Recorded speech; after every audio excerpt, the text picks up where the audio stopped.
Crash Course DM.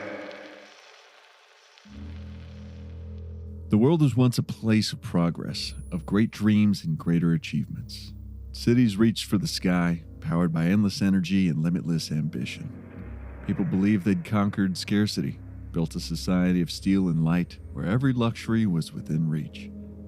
But the pursuit of power came with a price too great to bear. The world fractured under the weight of greed, of nations desperate for dominance, hoarding their precious resources like trophies. As conflict simmered, civilization inched toward oblivion, blind to the catastrophe it invited. And when the bombs finally fell, humanity's empire of stone and steel crumbled, leaving only ashes and echoes. The wasteland was born from that fire, a land stripped of kindness, where survival is a daily battle against radiation, ruin, and the horrors men left behind. Those who remain cling to fragments of the past, haunted by the ghosts of a world that once was and could never be again. Now, new rumors spread across the wasteland, whispers of a hidden vault, untouched by decay, holding a weapon of unthinkable power. They say whoever finds it will command the wasteland, shape it as they see fit. But ambition is a dangerous thing here, and in the ruins of the old world, power seldom brings peace. In this world, one truth endures. War never changes. Welcome back to Fallout Vault 57. My name is Kyle Kane, and I will be the Dungeon Master tonight on Crash Course DM. I am joined with me by the three greatest adventurers known to man, and right on cue, but not quite because he's just after cue, it's Chris R.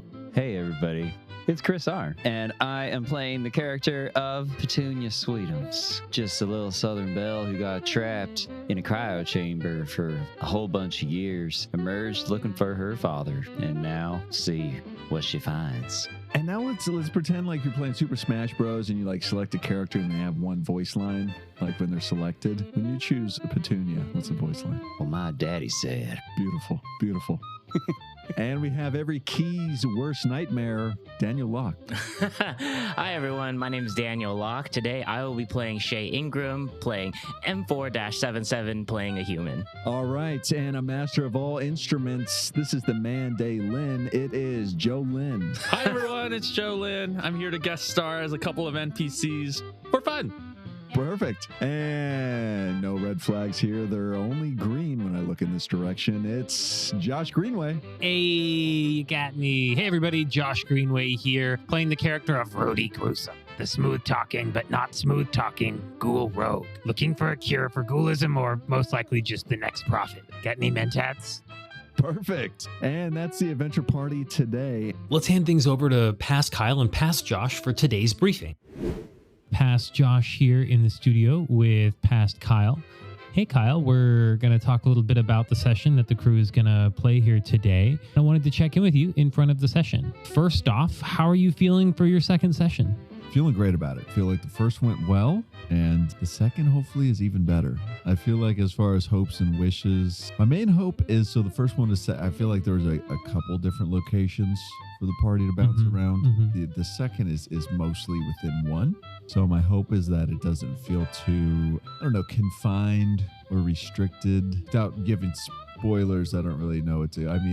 We're going into a vault. Yeah. So I can draw some inferences based on experiences with the games.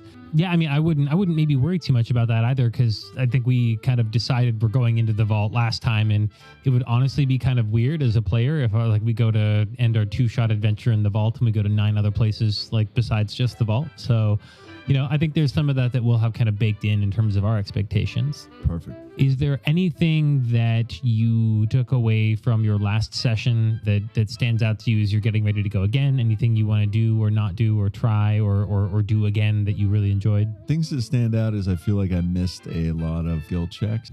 Okay. Want to pick up on those more when they're happening and call out for those. And I'm just not used to calling out for them. Yeah. As usually being the player. So I guess, just shift the mindset to like the director of this scene rather than just one of the guys is the main thing. I feel like I got the tone and everything that I wanted in the first one.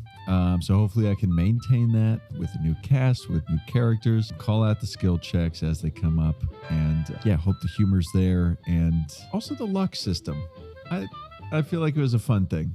Yeah, I agree. I think that using luck is a great system of checks. Where a lot of us tend to like cater abilities or checks against things we know we're going to be good at for RPing, and I think that's a valuable like other part of the system that's built in that's not part of D&D that I also enjoy. So yeah, I feel you there. So we've got an interesting scenario here in your first adventure that you're DMing where you've homebrewed a lot of this. We've also got a player taking over for another player with Daniel swapping in for Shea. So how are you feeling about that? Any sort of excitement or nerves going on there? Yeah, nerves to see how it all works out. I mean, we're picking right off where Shea stepped on a landmine and got exploded. Mm-hmm. So I guess nerves with like crafting and like weaving him back in as Daniel, and then also how's Daniel going to play essentially the same character but just slightly different. I have no idea what Daniel's bringing. Hell yeah. Classic Daniel.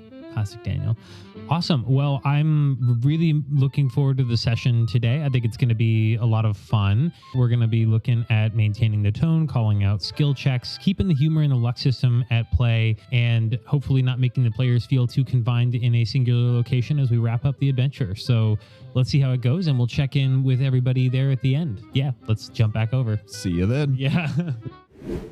And now if we want to pick up and do a quick recap of what happened last time. Previously on Fallout Vault 57, the party had entered Bitter Spring, where they met Old Man Teller, who told them about the town and offered some of his wife's fried iguana. They were soon on their way to the Geiger Tap when they were interrupted by Mayor Garg, who was happy to add their votes to his upcoming election tally after learning that they would not be running against him. They made their way to the Geiger Tap, where they approached the bar top, but not before playing a competitive game of chess, where Petunia won and walked away with 1,000 caps, minus 300 for Rudy's mentats, of course. They then met barkeep Hans Clinton, who asked them about where they were from and what they were up to.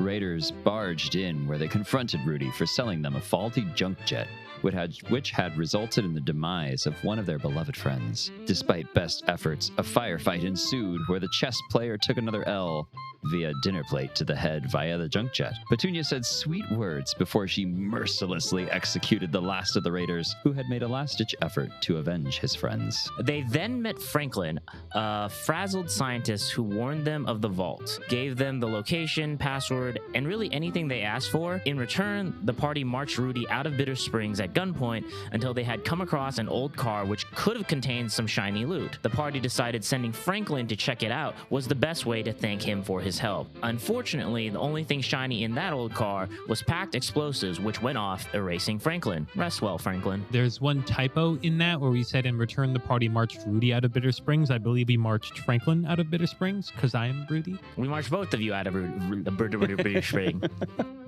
That's good. That'll punch in real nice, Daniel. Great job. Okay.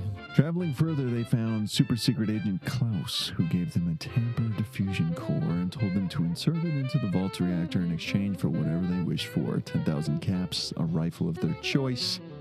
Who could say what they would get? The party hesitantly took the core and agreed. At last, they had reached the vault where they ran into Harrison Shorts, who was sent by Mayor Garg to make entry into the vault.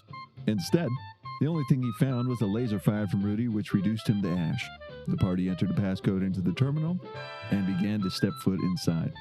M477 took 2 steps leading the charge, where he felt a slight click and exploded from a landmine, leaving only a smoking foot behind. All right, I'm going to pause here really quickly because I found this out yesterday and I was just like, am I playing a dead character? Is that what they want me to do? What the fuck is going on here? I messaged Kyle at like 11 p.m. going like, are you going to resurrect? What's going on here? So we're going to find out soon. You're a smoking foot. That's your motivation, is you're a smoking foot. Yeah. All right, anyways. And so here the party finds themselves at the entrance of Vault 57, staring at a smoking foot. Also Daniel playing Shea, playing the smoking foot. Scene. Let's get into the adventure. That wasn't me. That did not. Did you do that? Did you have your finger on the trigger of the junk jet? No, I swear. That time it wasn't me. Crap. He walked inside and I guess the place is booby-trapped or something. Okay, well, we're going to have to do something because he was kind of the muscle. So, Do we notice anything around it? Like, I think at this point, Rudy is like very frazzled and maybe panicking a little bit. He just saw one of his only two currently living friends get blown up. And so he's probably freaking out, trying to like look around for some way to like, should we pick up the foot then, I guess? Or like maybe check for more traps. Roll a perception check. Okay. All right. I feel so panicked already about There's it. mines and, everywhere. You should be. So that's a 7. Perfect. Straight up 7. Yep. You see some other lumps on the ground. okay, so like it's not just his foot. I think there's some thigh meat left too, and I think that might be an eyeball. Maybe we could like stick them together. And then a door further in the vault opens, and two men are running frantically outside. Oh my God! I knew they weren't turned off. You said you disarmed them. I thought I did. I don't. How am I supposed to know? Oh my God!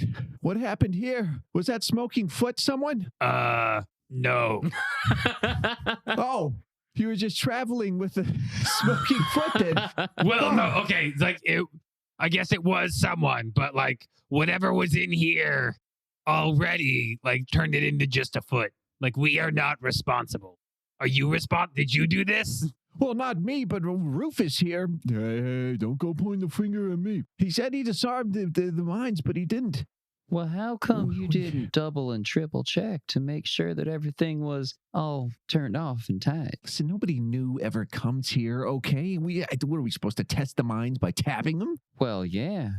I mean, if I'm being honest, I probably wouldn't have done that. I can get why they skipped that chore. I mean, if you don't mind, I think we've turned them off now. Why don't you go ahead and tap? They look like little lumps in the ground. Go ahead. They're not my mines. Yeah, I don't want to mind either. I don't want to be mined or whatever this situation is. Like, you could go tap on it. You know, I gotta say, you took our friend away from us. Well, let's not get hasty here. What are those wires coming out of a foot? Oh, yeah, I mean, he was, I guess it's okay to tell people now, but yeah, he's a synth. So, yeah, there's like a lot of like actual like circuits in there with the biological implements. Yeah. But that doesn't make him any less of a friend. Yeah, it's still messed up that you blew up our travel companion. Right. Listen, we've got a robotics lab and replicator. So you want to buy the scraps from us? Okay, what are we talking here price-wise, We buddy? don't want to. I mean, it's just a foot. What are you going to do with a foot? Hey, it's a good foot. Do you see how sexy this foot is? I don't. See, look at that. All that residual circuitry. It's good. It's good wires in there. It's good stuff. Trust me. I used to sell cars. It's still active. Let us take it. We can work on it if it's quick. Well, my mom said I should never let anybody take anything for free. The foot nods in agreement. What would you like? We've got water. We've got food. We've got a fully functioning replicator you're not going to find anywhere in the wasteland. All right, I'll take a replicator for the foot. That sounds great. Yeah. We're not going to give you the replicator, but we can replicate something. Do you want a third arm? We can do that. No, I had a third arm once when I took one off of another ghoul. It didn't work so great. What about that hole in your face? We could fill that in. Oh wow, could you I'd love to have like a nasal cavity again. Or like a sinus, maybe 2 sinuses while we're at it. 2 sinuses for 1 foot. Does that pencil out in the economy of this vault? I mean, sinuses are pretty complex. Listen, your friend's flexing foot is losing energy as we speak. Oh, yeah, here. I guess it is sparking. If you want to talk food, we can. Fine, just take the foot, go fix it, and then we'll figure something else out. The foot has finished writing M tabs into the dirt. Oh, it's right. Mentats. We should get some Mentats too for it while you're at it. Okay, so a sinus, 1. I'm only promising 1. But fine, 1 sinus. 2. And Mentat. And Mentats for the foot short circuits. Okay, it's looking really bad. And then, Rudy picks up the foot and hands it to them. Rufus, take this. What are Rufus and what's the other one's name? Wainwright? It is now. Yes, I'm Wainwright and this is Rufus. Listen, we don't get many outsiders and we've never got outside, okay? I'm very scared as it is. Yeah, I can tell by the naivete with which you approach to these strangers, one of which has a hole in his face. Right. Well, here at the Vault, we're taught to accept everybody. Sweet. Well, yeah, we'll take the acceptance. So you Well, get hold on a second. Worst case, we can if vaporize you're you. taught to accept everybody, Now that's what I'm talking about. then why is the entrance laced with mines? Listen, I don't make the rules, okay? This is the overseer who sets these. We're told not to leave. We don't know what's out here. Oh, so they're mines to keep people in, not to keep people out. Could be in, could be out. I don't. What why do are we- you trying to keep in? Are you trying to keep anything inside right now? What Is do you- there something in there that we should know about? Yeah, a replicator that we're trying to rebuild your best friend that you were emotional about a second ago. I still am, but it sounds like you're saying there's something else in there. Are you hiding my father in there? Petunia, Jesus Christ, kid, listen. I don't know how to break. You know what? Maybe it's your dad. And Rudy winks really hard at Rufus and Wainwright to be like, you need to go along with this or we're going to be out here for a minute. He doesn't see it. Oh. Who's your dad? I don't. Yeah. Alan Sweetums. You got a guy named Alan back there? Maybe walking around like solving the world's problems. Rudy like aggressively eats a bunch of Mentats again. Not that we know of. Maybe he's working on your replicator? Is this the Sweetums empire that makes confectionaries Yeah, the same one. back in the day? Yeah. Well, if we had any rich candy tycoons, we would know. Oh, so he's not here. That's right. It's probably still just dead, like we've said every other time, kid. It's No, he's not. Rudy, he's not dead. you know what? You should prove me wrong. You go in there with that foot to the replicator and hand it to those scientists, and you prove me wrong. Maybe the one you give it to will be your dad. Didn't we already give the foot to? Yeah, Rufus, take it away. Oh, Rufus walks back inside. All right, kid. You prove me wrong. You take me in there to see those scientists replicating in that foot, and you prove me wrong. Yeah. I mean, you don't have to come in if you don't want to. If you want to stay out here Do with you the not want mines, me to fine. come in? I don't care, Are but you hiding something? I God, just, let's My just go dad see is it. in Oh there. my God. Let's go, Rudy. We're going inside. Yep. Rudy just pinches the bridge of his nose and slowly walks into the vault behind Petunia. we're going to the lab. Follow me. All right. Oh, look, there's literally a sign that says "to the lab" within there. Okay. It's the only thing we have a sign for. Entering Vault 57, the party is greeted by an expansive main hall. The vault's walls are pristine with gleaming white panels and bright, almost clinical lighting.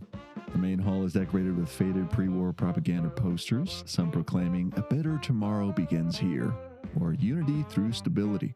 The floors are spotless, lined with polished tiles. Clean air circulates with a steady hum of machinery, a stark contrast to the harsh wasteland inside. So you enter into the clean halls, and then there's just some armed security guards. So they just start marching right behind you, following you. Off to the lab we go. Wow. Are all of your entries this friendly? Why do we have an armed guard? You never seen a guy with a hole in his face before? Not a lot of us, no. But we'd like to study you. No, a pass. Hard pass, honestly. Sure. Rudy like really like eyes the guards behind him as he says this to like, fuck off, man. Yeah, armed guards really seems very welcoming. I feel so welcome right now. I agree. It makes you feel safe, doesn't it? Yeah, especially with their guns pointed at my back. Well, the lab is this way. So you walk into a even more clinical looking room, and you see all kinds of things. There's like different plants scattered around. You see a like reddish phallic looking tree. Oh, I've seen these. They'll sometimes have like little lizard guys that hang out with them and like guard these trees. How did you get one down here? Yeah, Oh. I heard they have like red blood running through them. The Blabinga, yes. Yeah. Oh, you're familiar. I've heard of them. Wow. Blood bingas are like a swamp tree. It's interesting you have that here. Well, we've made experiments. We've figured it out along the way. Oh, you have a genetically modified blood binga. Interesting. Okay, that explains the girth and the length on it.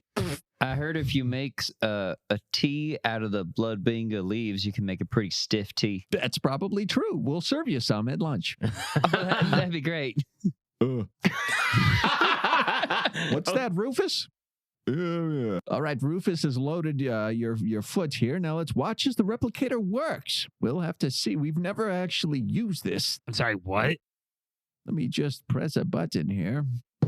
And the machine whirs up, and starts firing away, and these little like arms come out, and they're like sewing together. They're building up from the single foot, and it's forming a leg, and then they're just continuously like weaving together another leg. Slowly but surely, you see a humanoid figure take shape, and it looks like your old friend. M477. Hey, are you there? Hey, buddy. Let me open the gate here. Oh, sorry. Wow, I can't believe this thing actually worked. Well, we don't know that it worked. I mean, it could just be a clone. Okay, guards. Rudy starts to like peel off all the new electronics plastic off of. It is a good smell. Yeah, it's nice. It's like not overloaded motherboard. Where's the power switch on it? How do we turn it on? And he just starts pressing around on M477, like on his face primarily. Sleight of hand. Yeah, roll to press. That's a 19 plus 4, so dirty 23. Perfect. You poke into his cheekbone and you feel this like The jaw like clicks. Okay. And then you hear like the revvings of engines and the pulsing of blood through the organs. I think I did something wrong. This sounds wrong. Synthetic material through his lungs. Everybody should leave. This is probably about to blow up. the guards raise their rifles. It ticks down for a second. And then M4-77's eyes open up. It starts off red, then it closes and turns blue.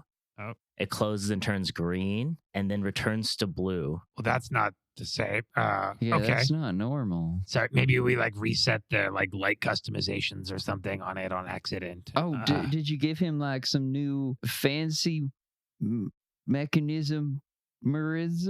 Is this not normal? We can purge him right now. Honestly, that might be the move. I don't know. M4, hey, Can buddy. you hear us? I press a button and the chamber seals again. You hear the purging, and then like a foot comes back, and then it re-sews it back up to standard. This time, more properly built, and you poke the cheek again. This time, his eyes like flicker on. He's like, ugh. Well, it's talking this time. Okay, the eyes are blue, but hello in there. M47778. How does the number work? "Who are you? This is a bad sign. Who are these people?" I'm your best friend in the world / master, Rudy. And this is our good friend, Petunia. And Rudy is gesturing at himself and Petunia. Yeah, we're good friends. We go way back. Wow. You would die for us. I highly doubt that, considering my ethical code. Petunia. Surprising. Huh. Same name as my daughter. Anyways, where am I? Where are my clothes? Daughter, what? M4, I didn't know you had a daughter. Also, it's a fair point. Can we get this guy some clothes? Because he's really Yeah, this is dropping a blood bingo here, if you know what I mean. little inappropriate for me. He was taking a couple leaves from the Blobinga tree for your tea. Right. Yeah. We'll have some. How about a vault suit? Yes. Rufus, go grab us a vault suit.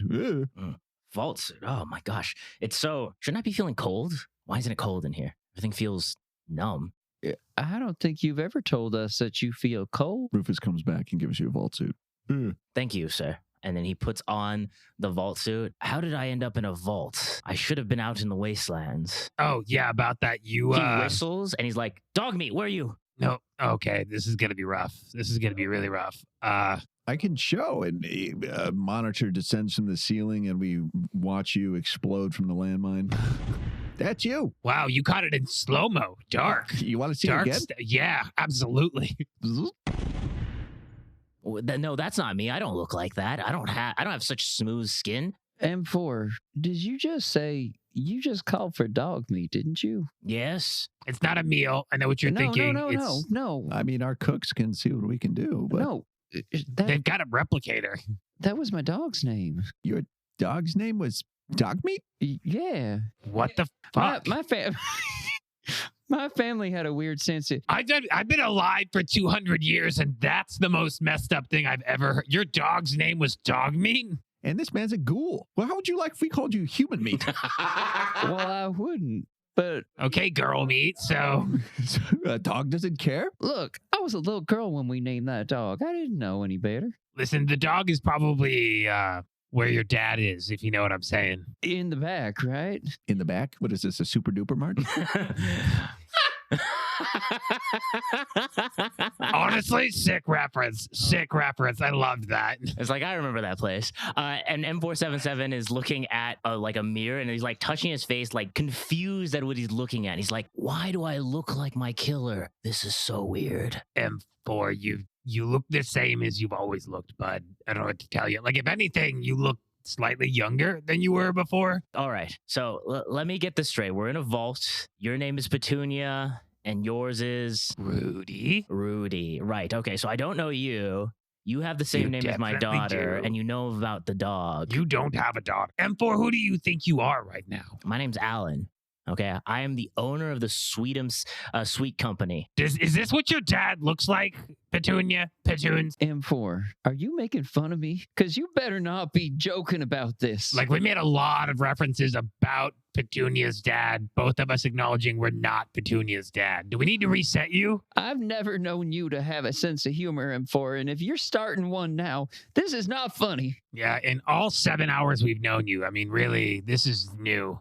Yes. I mean, I don't entertain children. I've had one or two or three, but again, not my cup of tea. Either way, Vault Dwellers, it seems you guys have a better understanding. Where are we? What year is it currently? Well, this is Vault 57.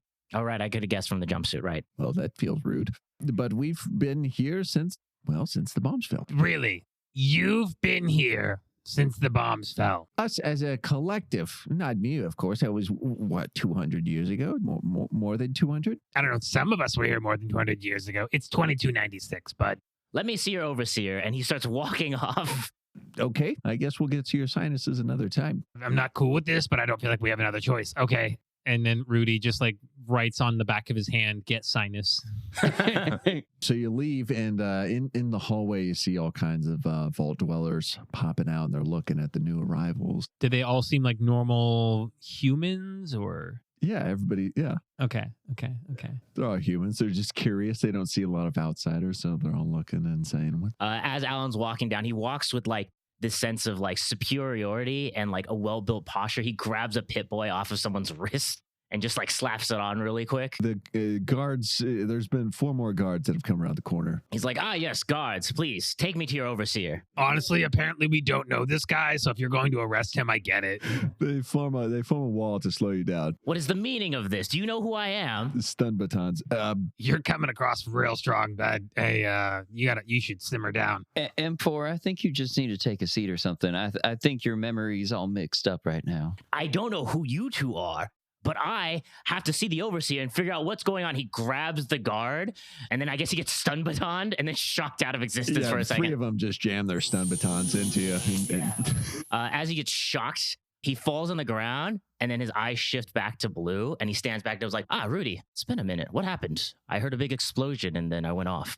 Oh, fuck. All right. We got to reset him. We got to put him back in the machine and refabricate him. This is not good. Like, there's a glitch happening here. Defabrication? What are you talking about? You'll find out. Listen, guys, we need to take him back down to the molecular level, except for the foot, and just do it again. You just want the foot? Like, no, do foot again, but bring back to full and see if we can, like, if we can get rid of the extra personality. Seems like a waste of resources to re-replicate me once again. Yeah, I'm really just trying to personally like simplify the conversations that I have to have with you.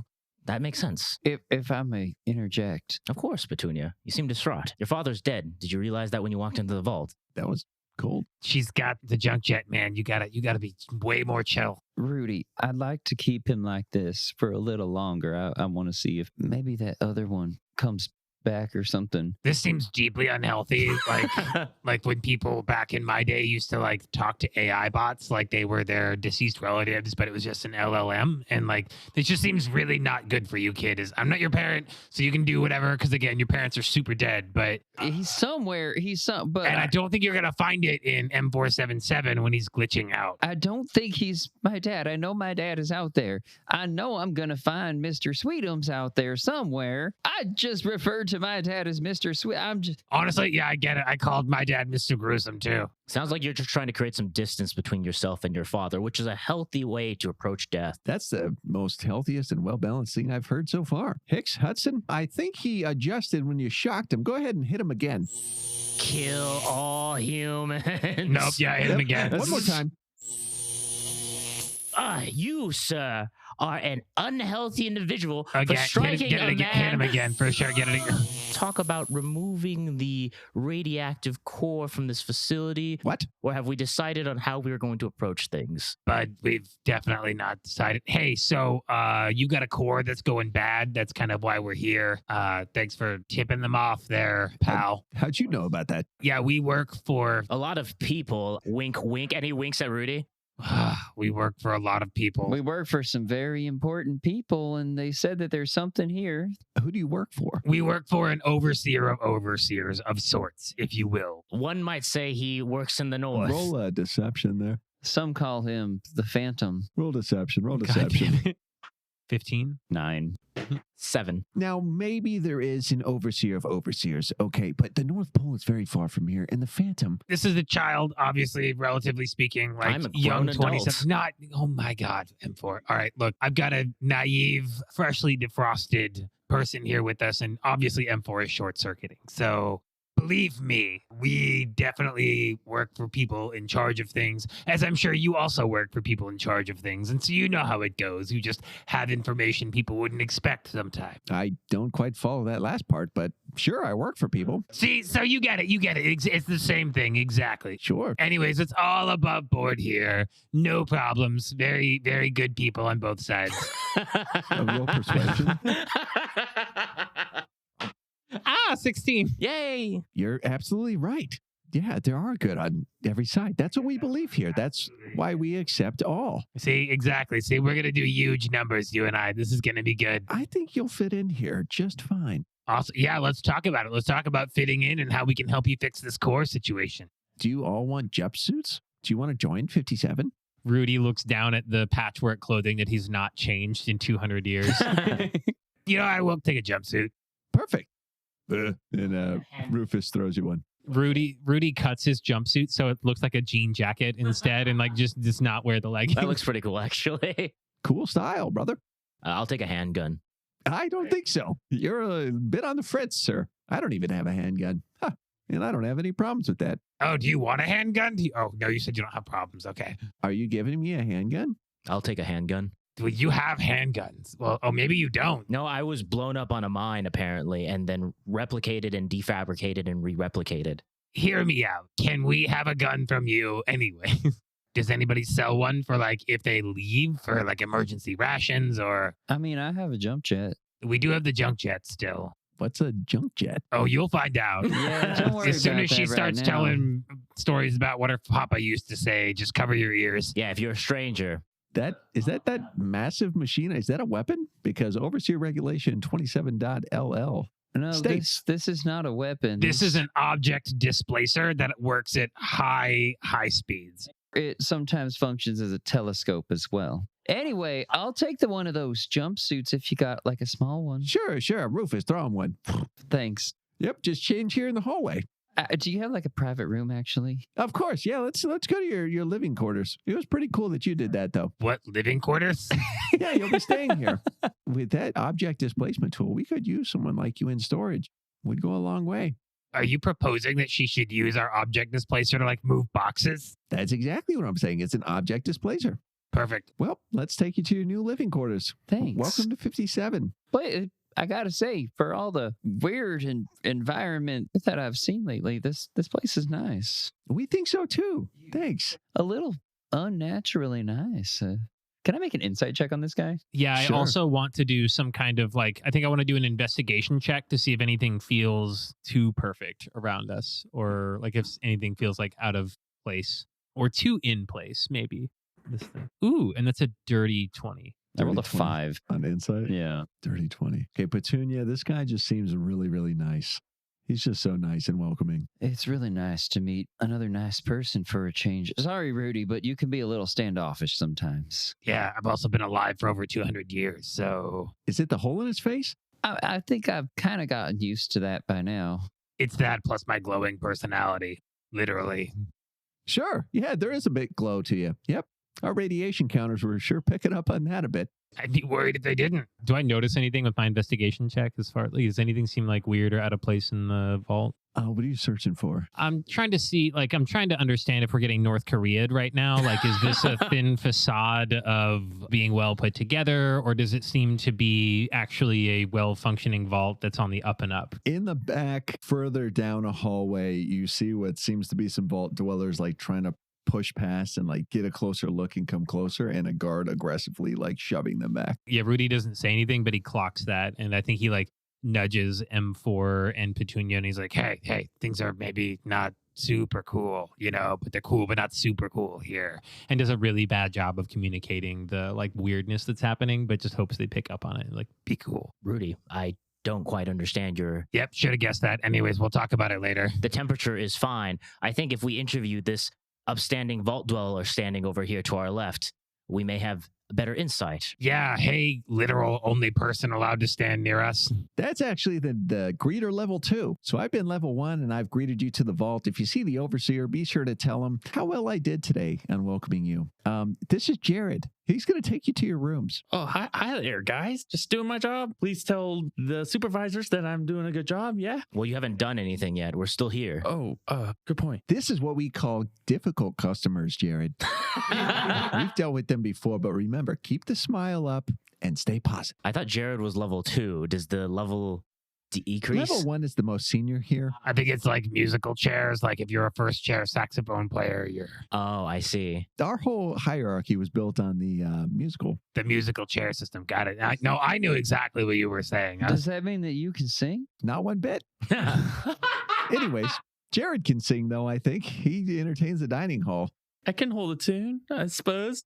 Is this what the customers are asking of me? I mean, I really just want to figure out where we can go to learn more about the failing power core. But if you want to sing it to us, that's cool. Or the living quarters. Yeah, I'd like to change. Or a handgun. Yeah, where can we get guns in this vault where they don't want us having guns? Jared, this is where we practice assertiveness. Now, they're asking for handguns, and they're not guards or security.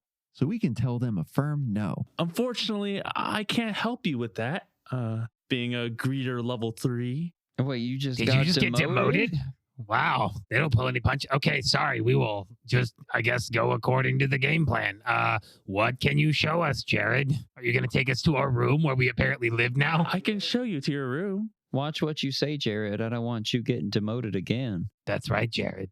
We have to review your performance. There's no levels past 3, so that would be very bad for Jared. Oh, shit. You see Jared with the cold sweat start to lead you down the hallway. Jared leads to the living quarters, so the party ventures deeper into the vault, finding themselves in the living quarters. Unlike the clinical main hall, this area feels more like a luxury apartment complex. Rooms are adorned with lush vintage furniture, polished hardwood floors, and decorative old-world trinkets. Some doors bear family names or customized plaques, revealing the residents' sense of permanence and pride in their isolated life. What are some of these family names we find on the plaques, Jared? There's Bartholomew V. You can see that it's like tally marks, and they keep adding more marks to it as the generations go on. That would be the head of the vault. Love it. And Rudy, what do you see? Yeah, Rudy glances over. There are 2 families that live across the hall from one another. One is the McFields, and the other one's the Coy Hats. And Petunia, what do you see? There's one family name that's on a door. At the top, it says Jingleheimer Smith, but it's like been rewritten several times down below, like someone's trying to get it right. And M4, what do your optical scanners see? I see a decorated door with magnets of different characters from the bygone age with cartoons riddled about. On the plaque, it just says Walt, but the rest of it is like scratched off. Okay. And then we make our way to a plaque that just says guest. And, the light bulb's out, so it's a little dark. But Jared, you letting him in? We'll get that fixed for you right away once we get new bulb. 1 star. And he pokes you. Please, I only get paid if you give 4 stars or above. Okay, well, you got 1 so far, buddy, but you delivered us to a door with a broken bulb, so, Do you have a key to this door? Can you let us in? Or a handgun. Jared pats his pocket. You can see Rudy very loudly taking notes and mouthing, "No handgun." Okay, interesting. And then tries the door handle. The door opens. Lucky today that this is Just unlocked. The room looks absolutely pristine, like it's never been touched. There's a layer of dust on some parts of it or everywhere. It just looks very unused. Can I look around and see if there's anything notable in here? Sure. Oh, look, unopened Fancy Lad snack cakes. Perfect. The perception would be 21. Oh, what are you looking at? Just in the room? I just want to know what's in here. You said it's not been touched for a long time. Is there anything that stands out? Like, how dated back is this? So there's 2 twin beds next to each other. The blankets are just tightly wrapped on that bed. There's dust on the bed. There's dust on the counters. There's dust on the dining table. Oh, look, the dustpan is clean. The dustpan is spotless, though. These Christless dustpans, they're dustophobic. So, yeah, you used to get one with a new Highwayman every time you'd buy one back in the day. What's the square footage of the room? Square footage is looking like 950. Decent. Pretty but good. Maybe cramped with 3. But there's only 2 beds. Only 2 beds. Any bathrooms? There is 1 bath, and it's got a bathtub and shower combo. Toilet, the sink stand separate. No counters. Ooh. What's the food and medicine situation? You open the cabinet. Mm-hmm. There's a stim pack inside. There's like a little health icon, like first aid kits. Stim pack inside there. Yeah, definitely take the stim pack out of the first aid kit on the wall. A screwdriver and some bobby pins. 2 little refills. There is bobby pins. Yes. Oh, yeah, definitely I'll take the bobby pins and the stim pack. Yep. There's also a bobblehead Oh. that says there's an S on it. Just to be meta for a second, who has a strength-based character? I do, but he's practically capped, but I could if no one cares. Well, I'm mostly dexterity, but I'm pretty good at strength. I grab it and I eat it, and poor Simpson, it's like, yes, 1, and assimilates it into his body. Perfect. Okay, +1 permanently strength. Yeah, there you go. Bobby pins. You look inside. There's mentats for you. Perfect. And I top up again to keep my plus on that going. And then there's also a bottle of Buff Out. Okay, well, we should take this in case we get into a situation where we need Petunia to absolutely destroy some cans or something. Petunia, you're cool with drugs, right? Broken like cityscape smile in the middle of Rudy's face. I mean, I've always been told to dare to resist drugs, but you know what? I can give it a try. You can always resist later. If the situation requires it. Jared, are you just standing at the door? Yeah. All 3 of them are huddled in a small bathroom right now. What's Jared doing? Jared's like poking around the corner to listen in. Says, sounds like you guys are a catalyst for change around here. Just know that Jared, helped you out. So, if things go south. If I see the big guy, I'll make sure to put in a good word for you, Jared. Oh, hey, you know what? Take a star on me. And he bumps Jared up to 3 stars. You know what? I'll give you 2 more stars. I'll put you up to 5. Wow, perfect performance. You think that guy did perfect? Okay. I think I'm just going to let him think he did perfect. That's big of you. You're going to grow into a good person.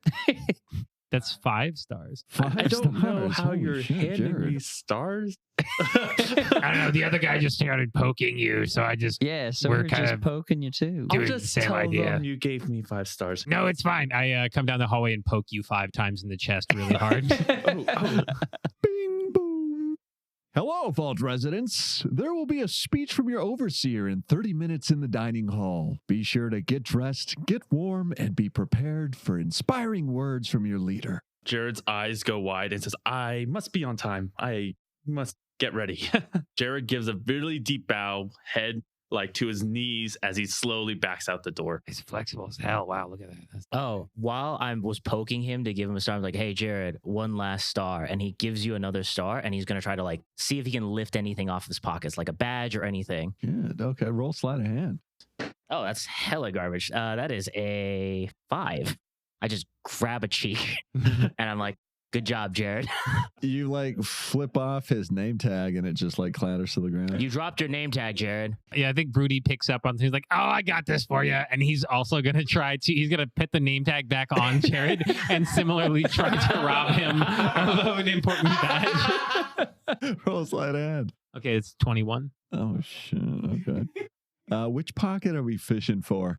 I feel like Jared is probably right-handed, so I think that I'm reaching for the inside of the left breast pocket to see if he's stashed anything close to the chest, so to speak. Close to the chest. Yeah. Okay, and you managed to slip out a key card, and it says 4 on it. Rudy will remember that. and like sticks it in one of his pockets, kind of out of the way. And you, Jared. Yeah, you've been great. Yeah, 6 out of 5 stars. You're crushing it, buddy. Don't be late for that overseer. Hey, yeah. Yes, we will see you at the dining hall. And you walk outside and there's Rufus waiting for you, and he just kind of pokes you. Come on. 6 out of 5 stars, boss. Sure. You think that's going to get you to level 1? Come on, Jared. That's the last you see. So Jared has been aggressively escorted away from Rufus by Rufus. And then we see a elderly woman slowly shuffling. She's got a walker with tennis balls and some slippers on. Vault suit, of course, fully on, repping 57. Oh, boy. A meeting. My favorite. Are you like Italian or something? What? Loose connection. I feel like I'm going to regret asking this. Who are you who just announces you're going to a meeting as you walk by our room? It's my favorite meeting of the week. Are you all there? Are you okay, miss? Aren't we all? Do you see the hole in my face? I'm definitely not okay. Oh, I thought that was cosmetic. Thanks.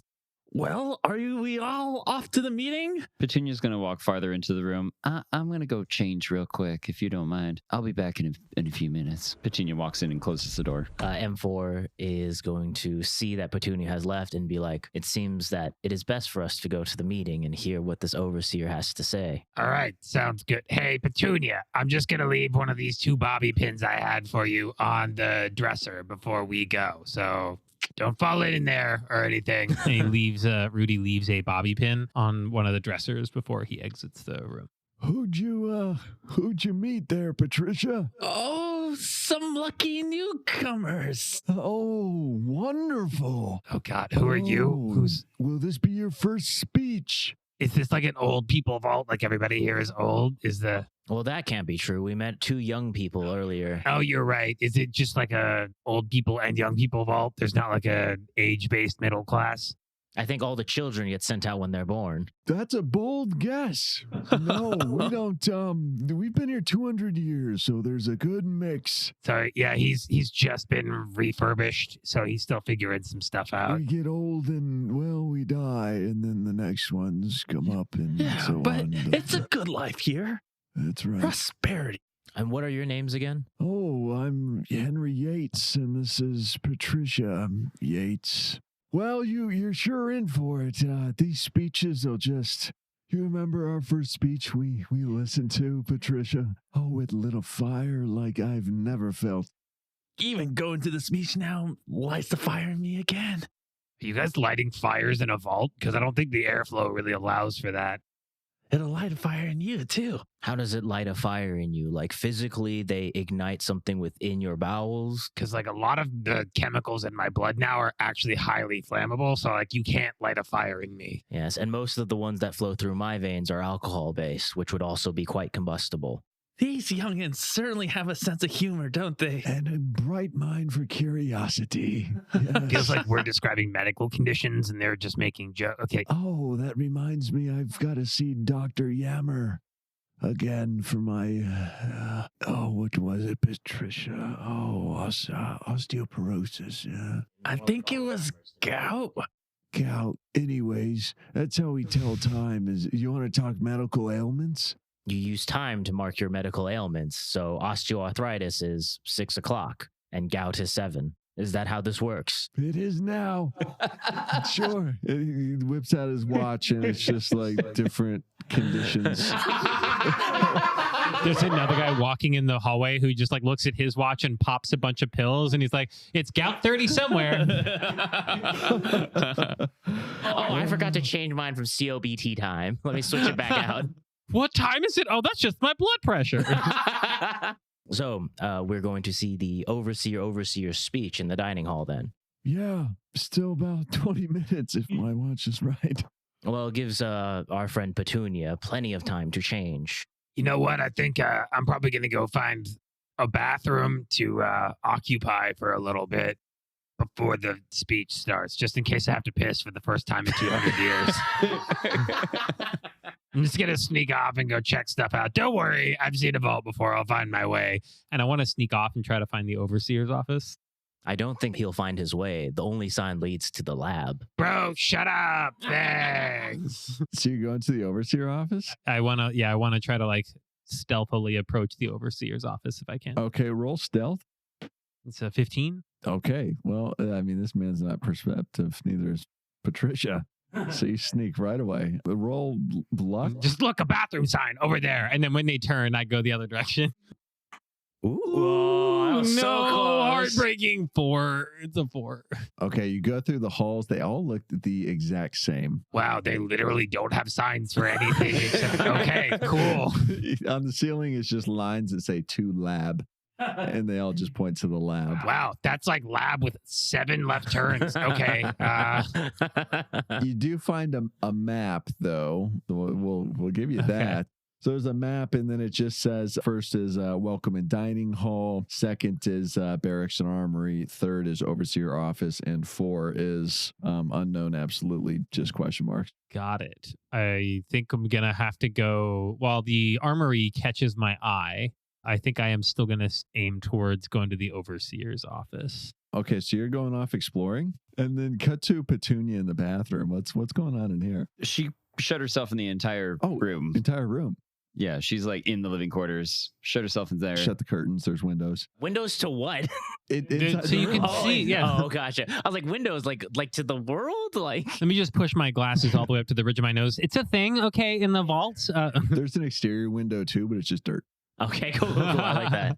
Petunia's been holding herself together pretty well, but she is definitely having trouble keeping herself composed after what happened with M477. She gets changed. She takes her time, and then she sits on the bed. When we came in, did they like frisk us? Did they take anything off of our person? No, they suck at external security.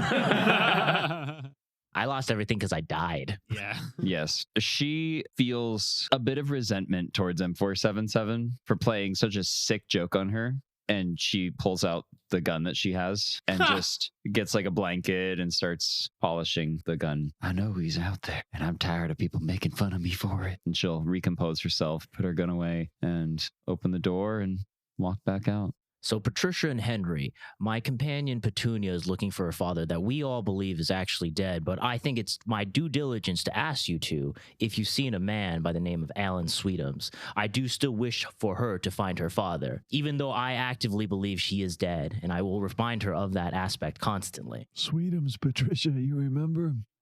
Used to make those caramel candies. Yeah, wrap them up tight with a bit of chocolate, freeze it in a freezer. You guys have been alive that long? That company should have gone down after the bombs fell. It's in storage. Wow. We've got shelves of candy. And it's important to innovate, even just a little. Understood. But Candide is not a person, and we are looking for a person by the name of Alan. Are you all still like right outside the door? No, we're slowly. Feet down. Yeah. They're 10 feet away. Well, here in a vault, we believe that death is a part of our life, and it's important to remember that it's also your responsibility when you die to let your body be recycled. You know what? I've got one here, and he busts out a fancy lad snack cake. It says Sweetums proudly on the top. That's when the door opens and Petunia walks out. Where did you get that? In storage. They've got loads of them. They have loads of Sweetums in the storage, apparently. Well, in food cans. Do you know how to get there? To storage? Yeah, to storage. We've lived here 76 years. Of course, you know how to get there, I'm sure. Excuse me, I'm sorry, I didn't catch your all names. Your name was Sir Henry. And Madame Patricia. You better take me to that fucking vault right now. Easy. Patricia, you ever heard such a thing? Oh, I believe you should just join us in the meeting hall. Just have a discussion, and you can ask your questions there. I think you should listen to the words that are coming out of my mouth, old people, right now. She's about to start quoting her father, and it's going to become real dangerous for both of you. I don't know what that means. I've heard of this type of behavior. Whippersnapper behavior. Right, they don't respect their elders on the surface. Not like down here. Not like down here. She clenches her fist. I'm going to ask you one more time. Where can I find storage? Well, we don't have access to that, but Walt on our floor does. And they let you want us to go. We turn around and we start very slowly shuffling towards Walt. We still got 17 minutes to the speech. If we drop by Walt's, we might not make it in time. Petunia, I think it is best if we go separate ways. This way, while everyone is distracted at the dining hall and not missing these two old folks, you can interrogate him for additional information or at least search his quarters. M477, that's a great idea. She walks up to the old people. Is Walt home right now? His room is right there, isn't it? I can't physically see him, but he should be home. All right. Why don't we go pay Walt a visit? Let's go. And now the party is split in 3. I bet that's what you're really enjoying as a DM. Okay, yeah. We'll come back to you're in the elevator going down. Yeah, I'm going down to the floor that has the overseer's office on it. We're gonna say you swipe your key card that you stole. Yeah. I use the keep card that I lifted, and I swipe it to punch level 3 to go to the overseer's office, I think. So the key card had a number 4 on it, and so it just goes beep and blinks red. But there is a terminal. If your hacking is up to snuff. Oh man, yeah, I definitely like shift tilde and have all the little characters like flow down onto the screen, and I'm looking for opening and closing brackets, trying to like get ready to restore my guesses or get rid of some of the duds for sure. I wish I had a printout. My printer wasn't set up. I wish I had one, and I'll just have you highlight it. Roll Arcana is what we decided was science. Yeah. Ooh, 17. Okay, well, you're looking through the words, and let's see. You see open. You see elevator, you see overseer, and you just click that one. I'm just going to touch the word overseer in all the code here. And it blinks green. Science wins again. And goes down to floor 3 where it opens. And you are at the overseer's office.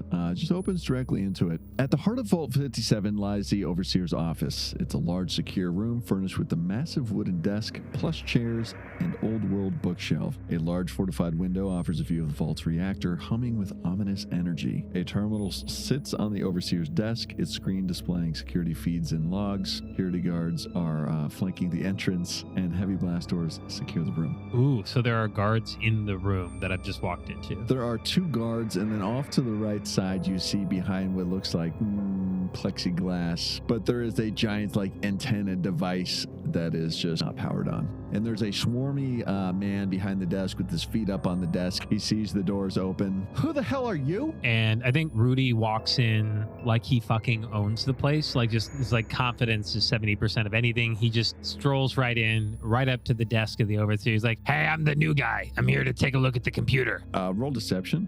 oh, natural 20. Amazing. New guy? Well, nobody told me about a new guy. It's need to know, bud. And I just like point at my jacket that has a vault number on it that's like just a torn up jumpsuit. Unbelievable. Felipe Estefanez, do you know about this? Come on, Felipe. I sent you the message earlier today. Did you not check your emails? Boss, I don't know what he's talking about. I've never seen this guy before in my life.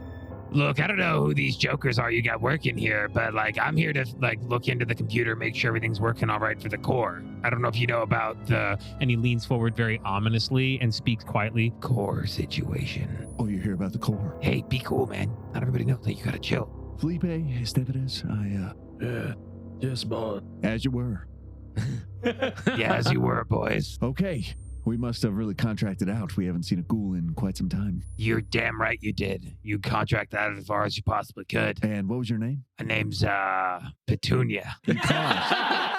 Well, I was considering lying to you, if I'm being honest, but I just figured I would tell you my name is Petunia instead. Roll persuasion. 18.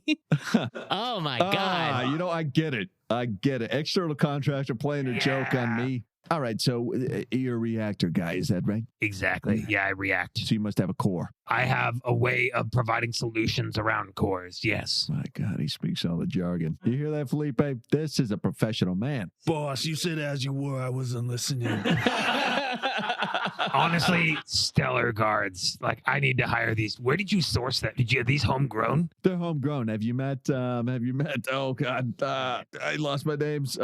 Patricia. Oh, Patricia's honestly, yeah, another heavy hitter. That's just a really rock solid performer. These are from Patricia and Henry. No shit, you're Patricia stock. All right. Felipe and Estevanez. You can absolutely see it, actually, especially in the naming conventions. Absolutely.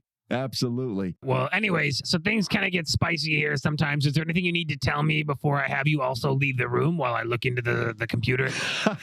Good one. All right. Good one. Yeah, Tess. Good one. Listen, Tess. I'm Overseer Assistant level 1. I don't leave this room unless the Overseer's in it. First chair overseeing. All right. Well, I oversee overseers, bud. So trust me, we got the chain of command locked down here. Roll deception.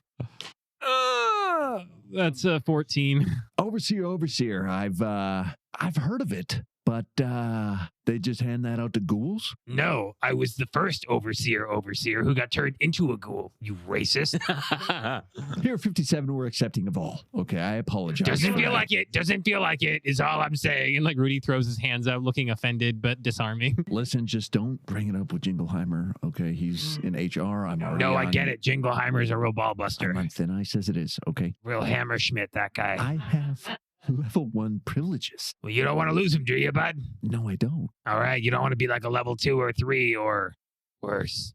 Look, we got to figure out this core situation, man. So are you going to let me get to work or? Yeah, get the terminal's right there. What exactly are you doing? Well, first we got to just check on the status of the core, make sure there's nothing else of note going on there. And then I'm going to figure out if we can fix it or if it's a hot swap situation. We wait until it gets really hot and we swap it out for a less hot one. Okay, well, I don't know enough about cores to say. Clearly. Aren't you late for the meeting in the dining area? Is this one of your friends? And it's like a monitor to earlier Petunia whipping out a gun and looking very angry in that room. No, that looks like a really important situation that you should go address as overseer, actually. S7S, go to 1 and go check the guest room. You want both of us? Both of us. Felipe, stay here. S7S. Yes. Yes, boss. Go to 1 to the guest room.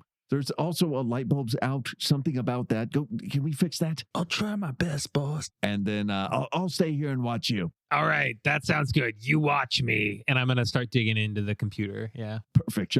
We split 3 ways. What are you doing? M4 is heading to the dining hall to listen to the speech. Yeah, I don't know. That's about it. Yeah, I'm just chilling and listening to the speech. Okay. I imagine there's this moment where Stefanez is running down the hall to go check and passes Henry and Patricia. And there's just like this moment where it's just mom and dad and kid.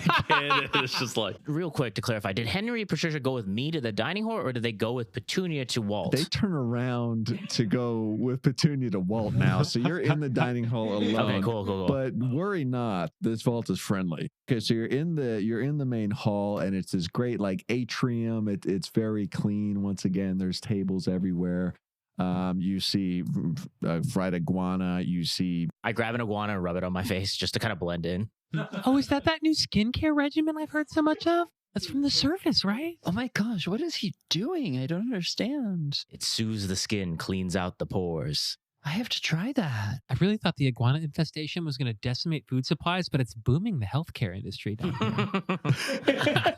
Okay, so there's a fried iguana on a stick at every tray. There's mashed potatoes, and there's also tasty cakes with every little cafeteria tray. And then there's just a big pile of them. There's just tasty cakes everywhere. So you're in this hall, and then kind of a fierce, but also kind of a frazzly looking woman, it comes up and is like, hey, best woman voice ever right there. Hey, yeah, what do you need?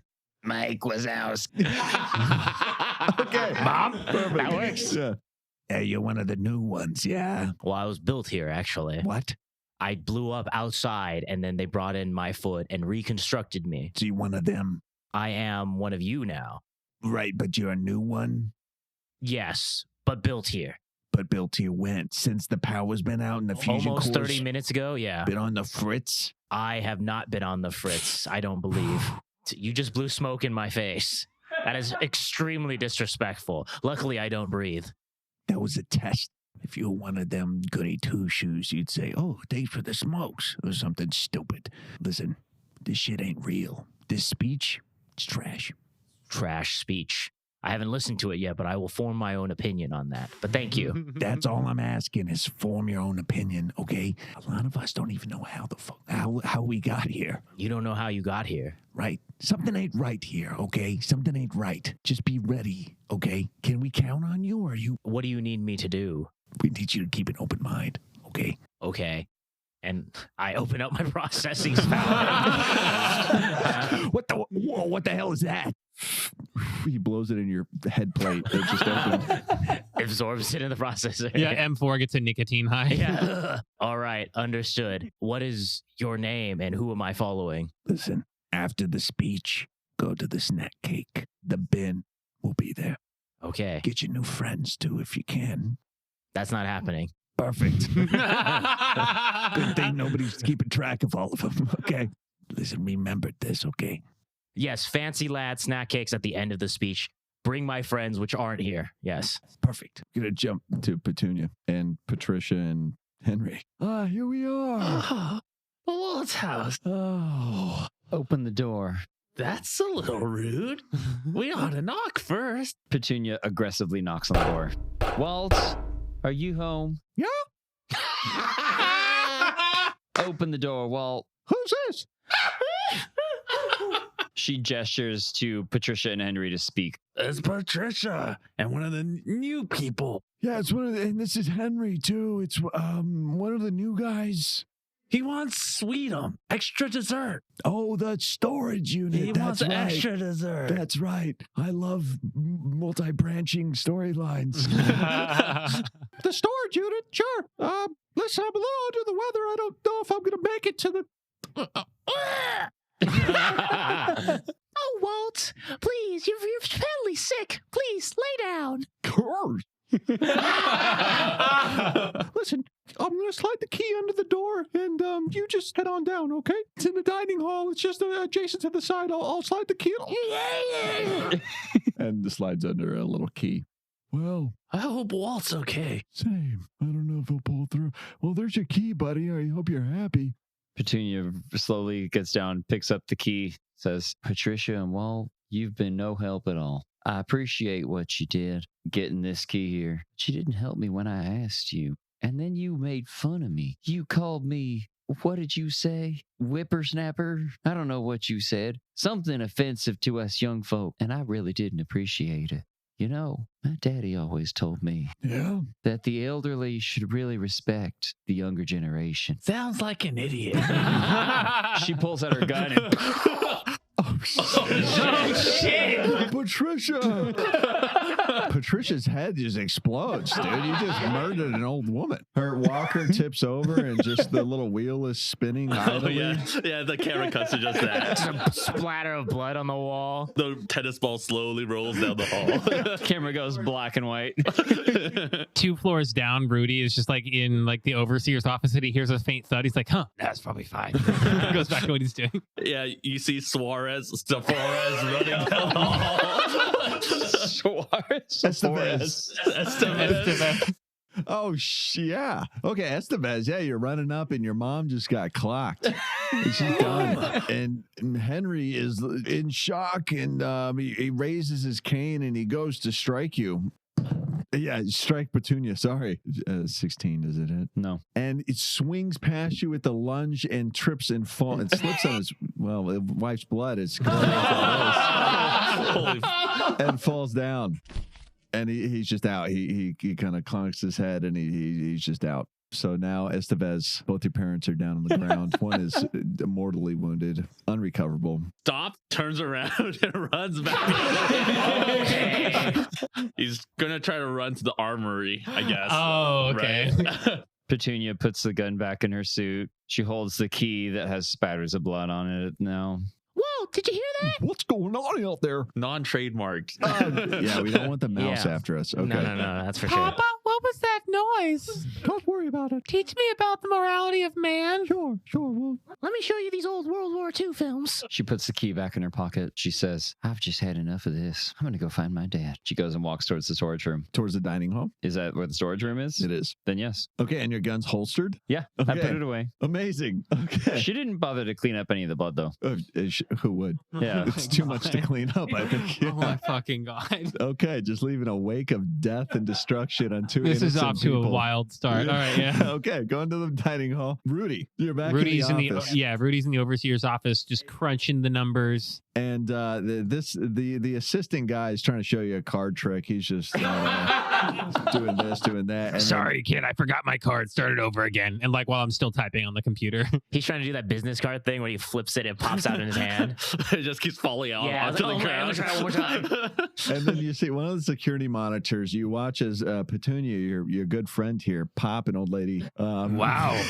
Point blank. And then hit a Bold, guy. honestly. And then you see the assistant guy. Oh, he needs a name. His name is Jameson. And he's starting to turn towards that monitor, and you can pause to try and distract him. Or is he I think I do need to distract him. I think I want to try to, like, he's been struggling with a card trick, and so I see that things are getting weird. I grab the deck from him and I do like a one-handed cut and shuffle to be like, nah, kid, you got to finesse it like this. And I'm trying to like do a one-handed card trick to blow his mind a little bit for a second. Oh my God, that's amazing. Right? And then check this out. And then I heavy quotes, accidentally drop all the cards and like throw them on the floor right behind him. So he has to turn away from the monitor and does not see what's happening. Roll a dexterity. 7. Okay, so the cards flutter out, and he's distracted and like, "Whoa, what happened?" He turns away and misses Oh, okay, cool. the evidence there. Tight. That's good for me, I think, right? Yeah, I guess technically, yeah. Yeah, that's what I meant to do. Yeah. Could you help me pick those up? The old back's not the same as it used to be. And I kick some more cards like under the desk so I can go digging into the computer some more while he's picking them up. Yeah, you keep making it kind of tougher when you kick him like that, but sure. Sorry, the legs aren't what they used to be, or the feet. Really nothing. It's just, it's got a mind of its own. I step on his hand. Ah, it's all nubs. Yeah, I got these. Don't worry about it.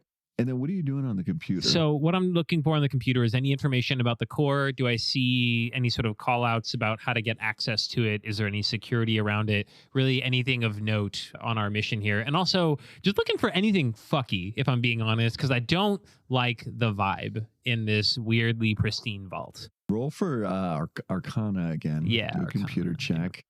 God damn it, 5. Oof. Oof. Oof. Oof. You find a character named Oof. This is just some shitty fan fiction. I don't know. Some guy named Oof. All right, well, I'm just going to delete all this while I'm here. Oh, leaving it better than how you found it. What a voice scout. Yeah, I delete like 4,000 words of like just garbage fan fiction about some guy named Oof. What was I doing again? Shit. The M tabs are wearing off. So you fail to hack into the system, unfortunately. So, I mean, the system's locked you out for 30 minutes, it says. Hey, bud, I fucked up. This is so embarrassing. Like, I forgot your password. Could you plug it in for me? Do you have an override for this? And I'm just trying to talk to the guy who I just fucked up his card trick. Roll persuasion. Oh, no. 13? Listen, this has been fun. 12. Sorry, 12. This has been kind of fun. Listen, you're great. I mean, that trick was sick. Right? Yeah. But I think we might need to reevaluate some of our head count here. Got it. External contractors. Understood. Is there anybody else in the room left except for me and him? There's Felipe. All right. Yeah. What are you thinking? Bud? Like, Felipe should leave, right? Actually, I'm thinking you should probably leave. Yeah. Now, there's a rousing speech about to happen. Oh, yeah. We probably all don't want to miss the rousing speech. Right. And Felipe will be sure to catch it alongside you. And you're going to come with us. Well, it's been a while, eh, Felipe? Yeah, I might as well go tag along as well. Yeah, that's right. Yeah, let's just go one big happy family. Me, you, Felipe. Perfect. You're going to love this one. So at what point is I keep messing up his name. Not Suarez. Estevez. Estevez. Oh, God. Why did I pick such a tough name? Yeah, where is he in this process? Well, you said he was running away. To the armory. To the armory. Okay, so he's also going to the elevator. Oh, no. He took the stairs. Okay, that makes sense. In a case of emergency, you don't use an elevator. That's Right. right. He knows.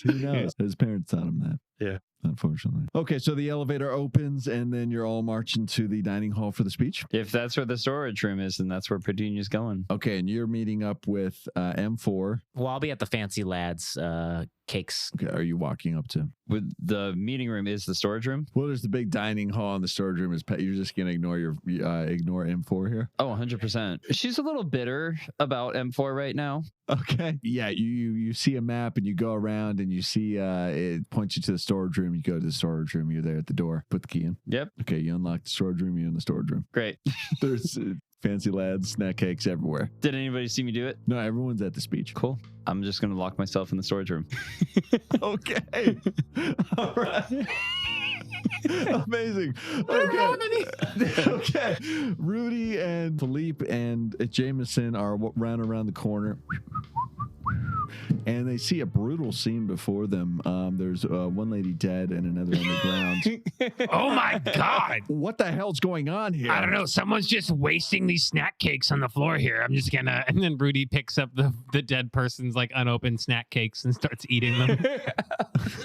This is wild. It's food waste. I can't believe that. We've got an accident here. Okay, we hit the alarm. This doesn't look like an accident. It looks like a murder. Yeah, this looks intentional as hell. Absolutely.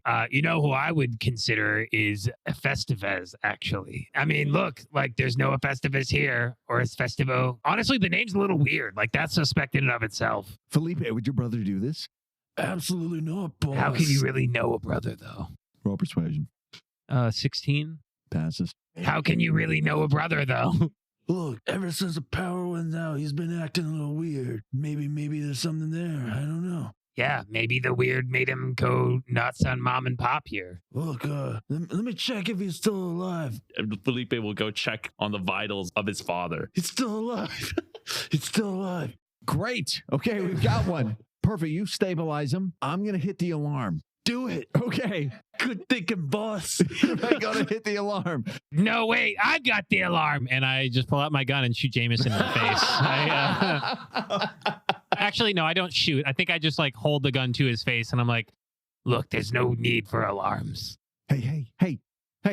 Easy. What are you doing, contractor? What the? Look, I'm really serious about my work, and I need you to be serious about my work, too. We've got to figure out the core situation. Let Ace over here solve the crime. Boss, I'm thinking it wasn't stuff it says. I don't think he committed the crime. Look, this guy's not the sharpest tool in the shed. He's going to be solving this one for a while. But you and me, maybe we go back up and we figure out this, like, computer situation. Go back down. Yes. Go back down, figure out this computer situation. Okay. All right. Sure. Yeah, that's right. Sure, Rudy. You got me at gunpoint, Rudy. All right.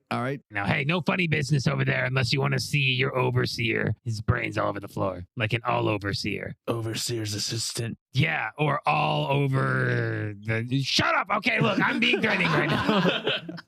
and Rudy just like pulls Jameson to him and is like, take me back to the computer. And he's got his gun out at his face. You'll never take us or this vault. And he like dives into the alarm and sets it off. Definitely shoot at him as he's diving into the alarm. Roll for This attack. is such a fucking mess.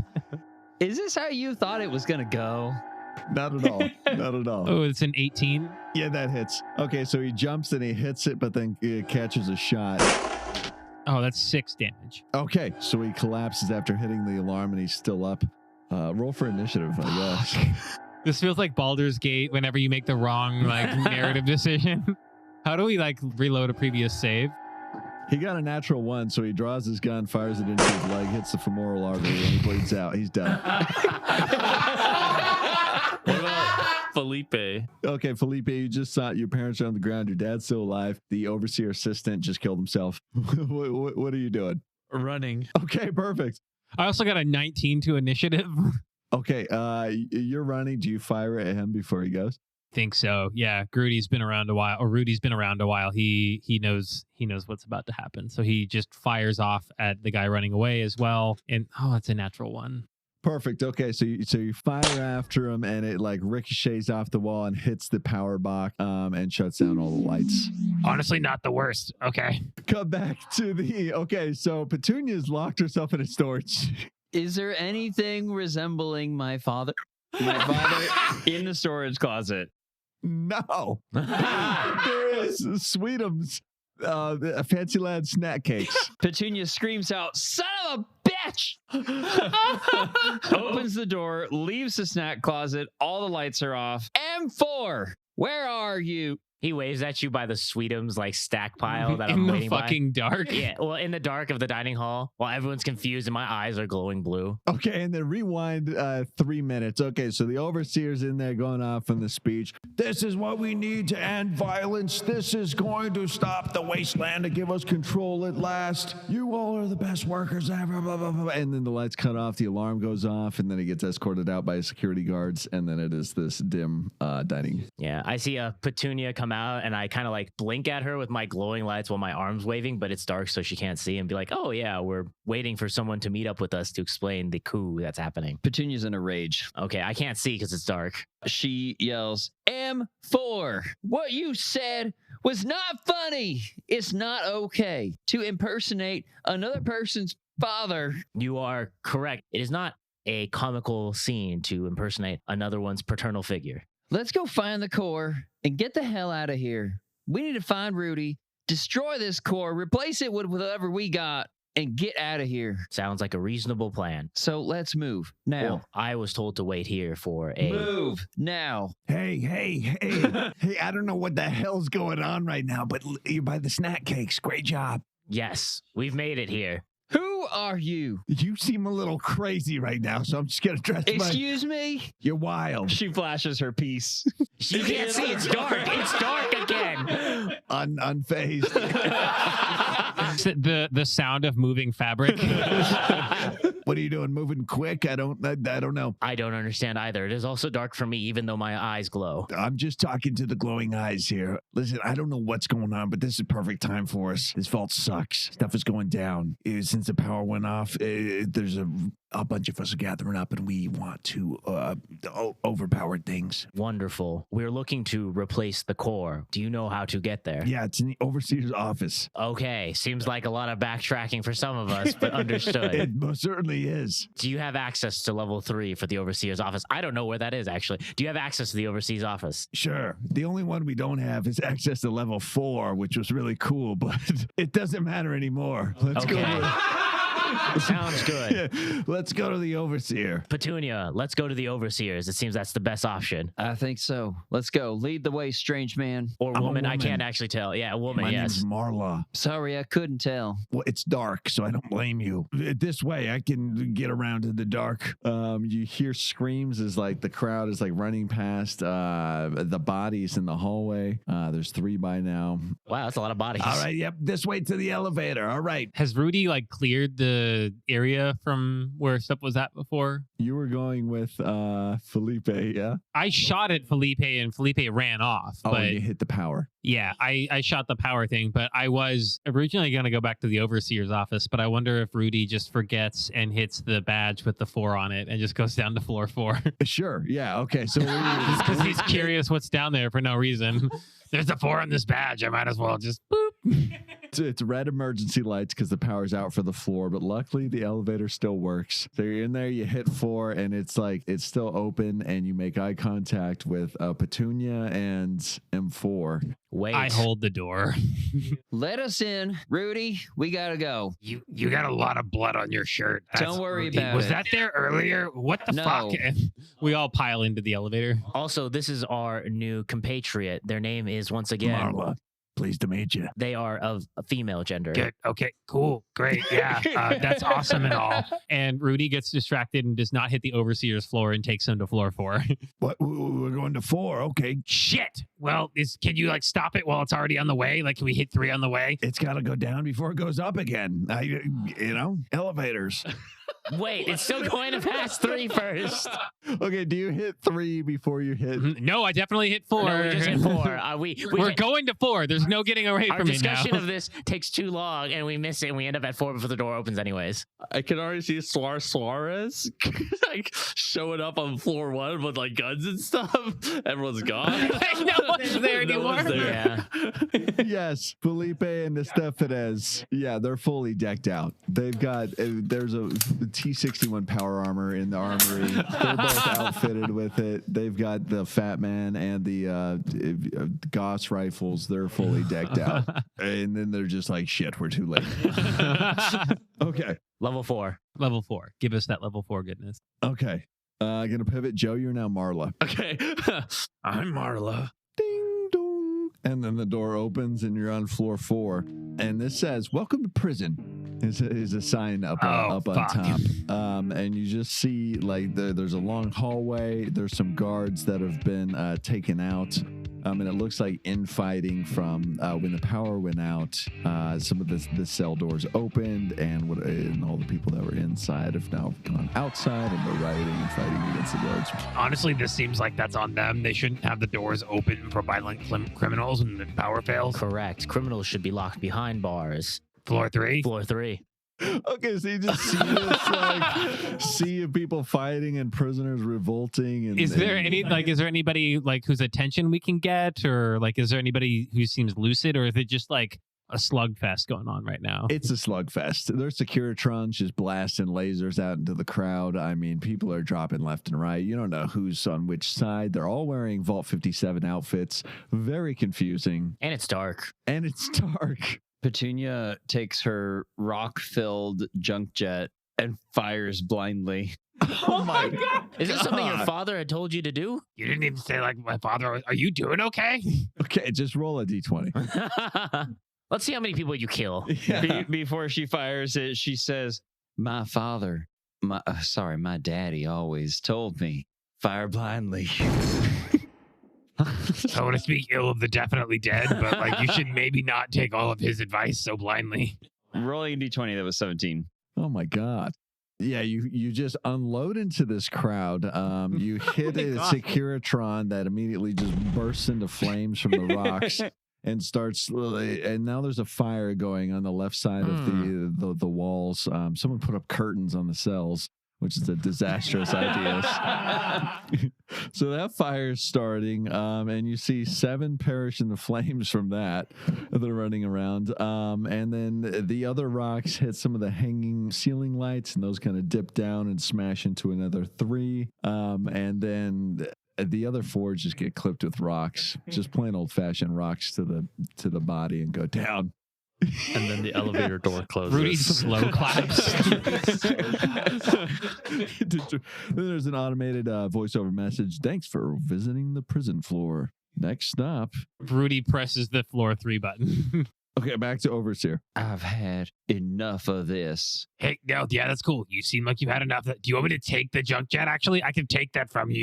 You can just let go. It's you okay. can take it from my cold, dead hands, Rudy. Jesus Christ. Okay. Our hands are neither cold nor dead at the moment. Okay, Marla, you know that a lot of the people in the prison were part of the lucid population. Oh, no. How are you reacting to him murdering 17? You guys go right on ahead to floor 3. I'm going to make sure people on floor 1 are okay. You're kind of an accomplice now, so you're gonna have to stay with us, or we're probably gonna have to. Well, I was going to say put you in the junk jet, but if you want to say murder, that's fine too. Petunia flashes her beast. You'll notice she has a small handgun and a gigantic object that launches whatever we stick into it. All right, well, lead the way, I suppose. Hey, it's your choice. It's up to you. You've got a world of options that is those 2 things. We're planning to replace the core and possibly destroy your vault. That's cool. Yeah, that's cool, M4. We're just telling people all the things now. That's fine. Marla, if you help us out, we'll take you out of here as well. I know you want to leave, so we'll take you out. There's an automated message. Vault 57, where a better tomorrow begins here. Unity through stability. Together, we can achieve anything at all. Divided, we fall. Vault 57, a little slice of heaven. And with that, vault doors open into the Overseer's office, where we can see that she's got a pair of elite guards with her. So she's got a small squad, about 3 of them, disciplined, wearing sleek armor marked with the Vault 57 insignia. They're armed with high-tech energy weapons, and they are pointed at you and ready. There's also 2 Securitrons, also just awkwardly shambling towards you as Securitrons do. Marla will hide in the corner as best as possible. Godspeed, Marla. So dead. Yeah, I think that Rudy grabs Marlo and uses her as a shield. Okay. And I'll be hitting one. I definitely grab Marla and I just use her as a brace to like point my pistol at one of the elite guards as we walk in. God, you all are the bad guys. Oh, yeah, 100%. Yeah. What the hell happened? What gave you that idea? Is there a grapple check for that? Or I don't know what Marla's strength is, but I rolled a 10. Say it's 7. Oh no. Okay. Yeah, I rolled a 3, turns into a 2. I'm holding you. Shoot him first. Okay, yeah, Marla, you win the grapple. Which side are you using?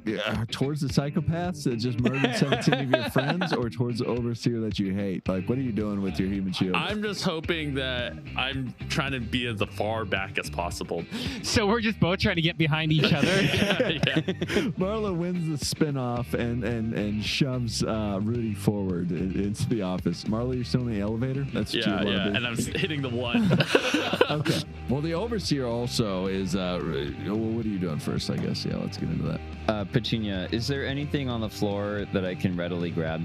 There's a couple like accent chairs. There's a lamp on a table. It's a nice entertaining area when the overseer is feeling generous. I smash the lamp and I put all the glass in the junk jet, Amazing. Okay. including the pole. The pole. The lamp is Oh, the lamp structure the itself. bulb, Got it. Yeah. the shade, the pole. So the you've got a shrapnel harpoon yes. loaded. Amazing. Okay. She stuffs all of that, and she rips off the arm of the chair and stuffs it in as well. Roll a strength check for this arm of the chair here. Pretty decent sized chair. If I can't get the arm, I'll just take a piece of fabric. Because that's how the check's gonna Yeah. work. Right? 10. 10. Okay. I mean, it's been well worn over 200 years, so you just get like a handful of like stuffing and fabric. And I put it in stuffing there. and fabric inside along with the glass and shattered lamp pieces. Amazing. Well, you've just kind of like blunted the glass with the phone. Okay, that's fine. You know what? You're in a place where you need this. It's cool. You're doing a great job. So it's a softened shrapnel harpoon. It's essentially what you've built. Perfect. Okay. Yes. And M4. M477 has no weapons right now, so I think he's looking around to see if there's anything he can improvise. I see what you did with the lamp and the chair, so I'm going to grab the other lamp on the other side of the bookshelf and just smash it into a spear and call it a And day. as soon as you like smash the other lamp and try to make a weapon out of it, I think that's right when Rudy turns over and he's like, I've got a rifle and a laser pistol. Do you want to use my laser pistol? Oh, wow. Okay, you've got a lamp. Do you want something with some range? Yeah, so I grabbed the laser pistol with my left hand and the spear with my right. Yeah, so I have a spear and a laser pistol. Okay. Y'all are ready for battle, and the overseer is puts his foot down on the desk. What the hell is going on here? Wait, just hold on. I'm the IT guy. It's too late I'm for that. from Vault Tech. Okay, I know this seems extreme, but think about it. How crazy are things from Vault Tech, right? Is this the weirdest thing that's ever happened to you? Probably, but are there other things that are in a top 10 list with this? Also, probably. For 200 years, we haven't had people murdered in our hallways. I know things aren't the same as they used to be. As soon as we let in strangers and rebuild you from a smoking foot, everything goes to hell. I know. I tried to undo it. I had them taken back down to a foot, and they made him a whole thing again. It's wild. I agree. It was quite a process. You're not wrong right now in the way that you feel. Absolutely. And that, you're not even, though. I mean, the foot was not even the problem. The foot was peaceful. The foot was there for the speech. Yeah, real peaceful. You. Where's my dad? Nobody cares about your dad. He's probably dead. Okay? You murdered the father and mother of half of this vault's population. Well, he's got you there, Petunia. That's kind of a dick move, if I'm being honest. Anyways, I'm the IT guy. And you're the one we need. Yeah, so I'm here to help you fix the core. Listen, it's not the core. If you haven't noticed, the power is on in the vault.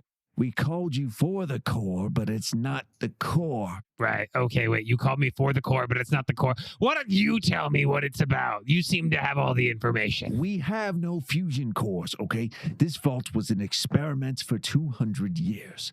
That antenna device over there controls the minds of the vault's Trolls the mind of the inhabitants. vault. That's what I was going to say, too. Absolutely, yeah. I don't believe you. I don't believe you Look, at I all. get that all the time. It's fine. Look, so we got to, like, control some people's minds, and it's failing, right? Like, it's not working the same way because you got murders in the vault Well, now. it broke down due to Franklin, but we are about to have a breakthrough. Fucking Franklin. We can amplify the signal. We killed Franklin, if that helps. What? But shut. You need to shh. I thought you were working with Franklin. He opened a truck and exploded. Franklin did, not me. Good. Good. We hate Franklin. Oh, okay, cool. Yeah. So anyways, yeah, we took care of the Franklin problem, and now we're here to fix the other issue. Listen, this is a chance for peace across the wasteland, okay? We can amplify the signal and have everybody on the same side. Totes. Now just plug in a fusion core, which I know Franklin gave you. Yeah, so Franklin was your guy. I'm going to do an insight check. Sure. Okay. May I also do an insight check? 5. 5. Oh, wow. You guys are killing it. Yeah. Yeah, we're doing a great job with these end game rolls I've been right rolling now. terribly all the game. What are we insiding? I just want to see if he's like full of shit or if he's being sincere about like Franklin being on his side and he knows what Franklin's stuff is up to. Is he a narcissist? Does he want this to like for the good of the wasteland or for the good of the overseer? Well, you just think, I mean, he's making a lot of good points. Unsure. I don't know. From what you've heard, it's too early to call a medical diagnosis on narcissism. All right. Well, I mean, if I was this guy, I'd be making the same call. So I kind of get where he's coming. All right, bud. Yeah, we'll help you swap the core. Now listen, there's no need for bloodshed, okay? There's been enough of that as it is. He gives dirty look to Petunia. I don't know how looking for your father means you're going to kill every father you come across in the wasteland. I don't know what is wrong with you people, but listen, give us the core and we can have peace. And what's the difference? We can control the minds, much like Mayor Garg controls through physical means. We will control the wasteland through mental means. Oh, so you know Garg. Interesting. Yes. Are you working with Garg? Are you serious? Garg's an imbecile. Right. I said that same thing. Yeah, Garg sucks. Garg gargles. Yeah. His family name, Gargogleson. Yes. Right.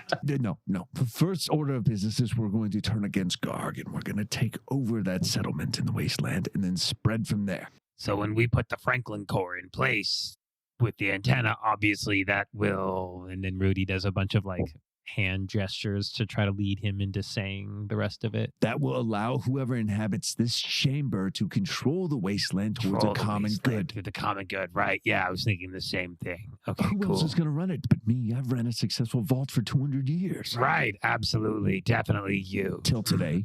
Mm-hmm. Yeah, honestly, big blemish on your record. But hey, I'm not going to tell anybody.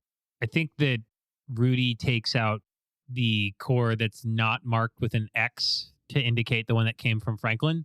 Like, here you go, bud. And he just throws it to the overseer, the not special core. The not special. Which one is that?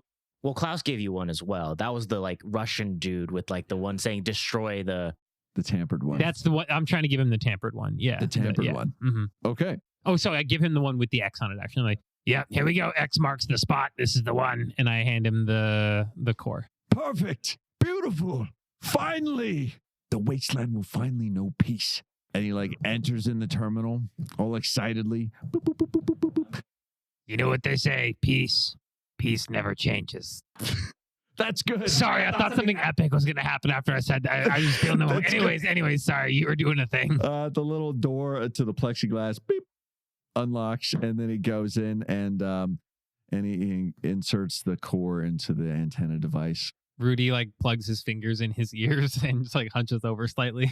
The elevator door finally starts closing. Yeah, Marla's like going down a floor. The antenna like glows, and you see like it start glowing, growing with glowing, channeling up from the fusion core that was entered in, and it goes up, and then it just being overloaded with power, so it kind of turns into a Tesla coil for a second. Does anybody else think we should have gotten the elevator with Marla just now, or is it just me? And the wires connecting it to the fusion core start like glowing bright red as well. When the Tesla coil sparks into the overseer, and he's just getting fried at the terminal. The guards are seeing this, and in horror, they're like dropping their guns and they're running for the stairs. Securitrons are just standing there like Securitrons. They're also like shutting down because the entire mainframe is melting down, and it keeps glowing, and the red wires are being traced back to the fusion core. The fusion core is now starting to glow a orangish color from the usual blue hue that it is. Rudy's pushing the elevator button rapidly. And the guards have all made their way to the stairs, and they're escaping. So it's just you and Securitrons now. Well, we should probably get out of here. My daddy always said, nothing ever good comes from overconfidence. M4 finishes his power cycle, and after being hit by a Tesla shock, his eyes are now purple, and he's like I always said, Nothing ever good comes from overconfidence. We got to get out of here. I hate this dynamic happening, and I'm going to leave, and you two can figure it out. And Rudy books it for the stairs. M4 grabs Petunia, he's like, we got to go. And then like starts running as well. As they're running, there's like the background flashing behind them. It's like a close up of M4 and Petunia running with the background flashing by, and she says, "Dad." And he's just like, not anymore. And then like throws you out of the vault. Like down the stairs? What? Like what? We make it to the first floor, I assume, at some point, and I just chuck you towards Rudy since you're faster than me. Not anymore. And then like runs for 3 flights of stairs and then throws you. Yeah. Wait, why did you say that back there? And then you see like him going on the fritz for a second. He's just like, it's always fun to do the impossible. And then he like shuts the door on the vault. Wait, my daddy always said it's always fun to do the impossible. I told you he wasn't dead. Look, kid, I don't know what to tell you, but like, even if that's your dad in there, like we're out here, he's in there, and it looked like it was about to get very spicy in there. So one way or the other, your dad's absolutely dead or about to be. She just looks at the ground. Yeah, I guess you're right. 15 minutes later, then the vault explodes. Yeah. I'm sure it'll be over quick. All right. They're sitting there just eating the tasty cakes. Okay. Yeah, the fusion core explodes, ignites, and blasts. Petunia and Rudy are able to make it out due to M4's final push on Petunia to save its daughter in its last act. And then as the flames overtake it, you see a thumbs up. It's 15 minutes of a thumb up, though, because it took that long for the vault to explode. Very slow burn. Is it just me, or does like burning synth sound like screaming? And then you two are just eating tasty cakes and watching the fire. Hey, kid, listen, I've watched a lot of people's dads burn to death over the years. You probably don't want to like look at this. You might just want to like Is there face. any way I mean, if it takes that long, is there any way to get him out? I mean, he didn't need to sacrifice himself at all. No, I didn't. Yeah, I just walk out. It's like, oh, wait, it's okay. It's totally fine. She opens the door as it's burning. She's like, "Are you gonna come out or what?" I thought this was gonna be a cool moment. Get out here. Okay, fine. Pulls him out. What about everybody else inside? And it explodes. All right, and then you're all toasting tasty cakes, and then from the woods of surrounding trees, out emerges a familiar figure, and you see Klaus once again. Klaus, buddy, hey. Hello. Great job, everybody. We've got 10,000 caps here and a rifle. Perfect. Awesome. Any kind of like cure for being a ghoul or? Sure. We need you to do one more job and then we'll cure you. At this point, Rudy looks down with like some like chagrin on his face. He's like, "God damn it." And he like pulls some sunglasses out of his jacket. And he's like, "You got me again. And one more job." And he puts sunglasses on. We've got just the one, Rudy. And you, Petunia, crazy psychopath killer woman. You weren't in the vault with us. How did you know that? Yeah, why do you know Marlo's this? standing there next to us. Marlo was inside plant, yes. Oh, okay. And plus, you've left a trail of death everywhere you've gone. You just thawed out, and yet you have murdered everywhere. But hey, I looks at M4. I got my dad back. He's gone. Oh. What? M4's gone? Wait, M4 is gone, or you mean the dad personality? Both. The body is gone. So M4 is just like we turn around and M4 has Yeah, disappeared. that just like steps into the wasteland. Who are you talking to? I guess I'm not talking to you anymore. I guess my daddy always said, never overstay your welcome. Right. Well, we've got many more jobs if you want to continue looking for your father. And she thinks hard about it. And she's like, yeah, looking for my father. That's why I'm going to do more jobs. Either that or the thrill of killing Psycho Woman. You see a twinkle in her eye. Rudy just like puts his like head into his hands like, "Jesus Christ. Okay. God damn it. This is just going to be my life for a while. Can I pick a different team? Marla, what have you got going on after this? Do you need like to be someone's sidekick? No, I think I've had enough of Jaws. I'm gonna retire, find myself a cave, and wrap my head in tinfoil so no one can mess with my brains ever again. Marla, you don't have to keep up the accent anymore. Oh, I'm so sorry. it's so hard to be undercover for so long. But No, not the American one either. You're Natasha Ulyanov. I just can't remember without my activation phrase. It's been in too long. will reset you. And that's where we end our episode. What an ending. We put together the Russian Avengers team. Let's go. We did, yeah. Dang. We did it. We did an adventure with Kyle as our DM. Thank you for dealing with our crazy bullshit. Sure. Sorry about that. Sure. Hey, no worries. I don't really know what else you expected, but I guess I'm also sorry. Yeah, no, I had no idea what to expect. Everything I had went right out the window. Sure. Let's split 3 ways and let's add a guest.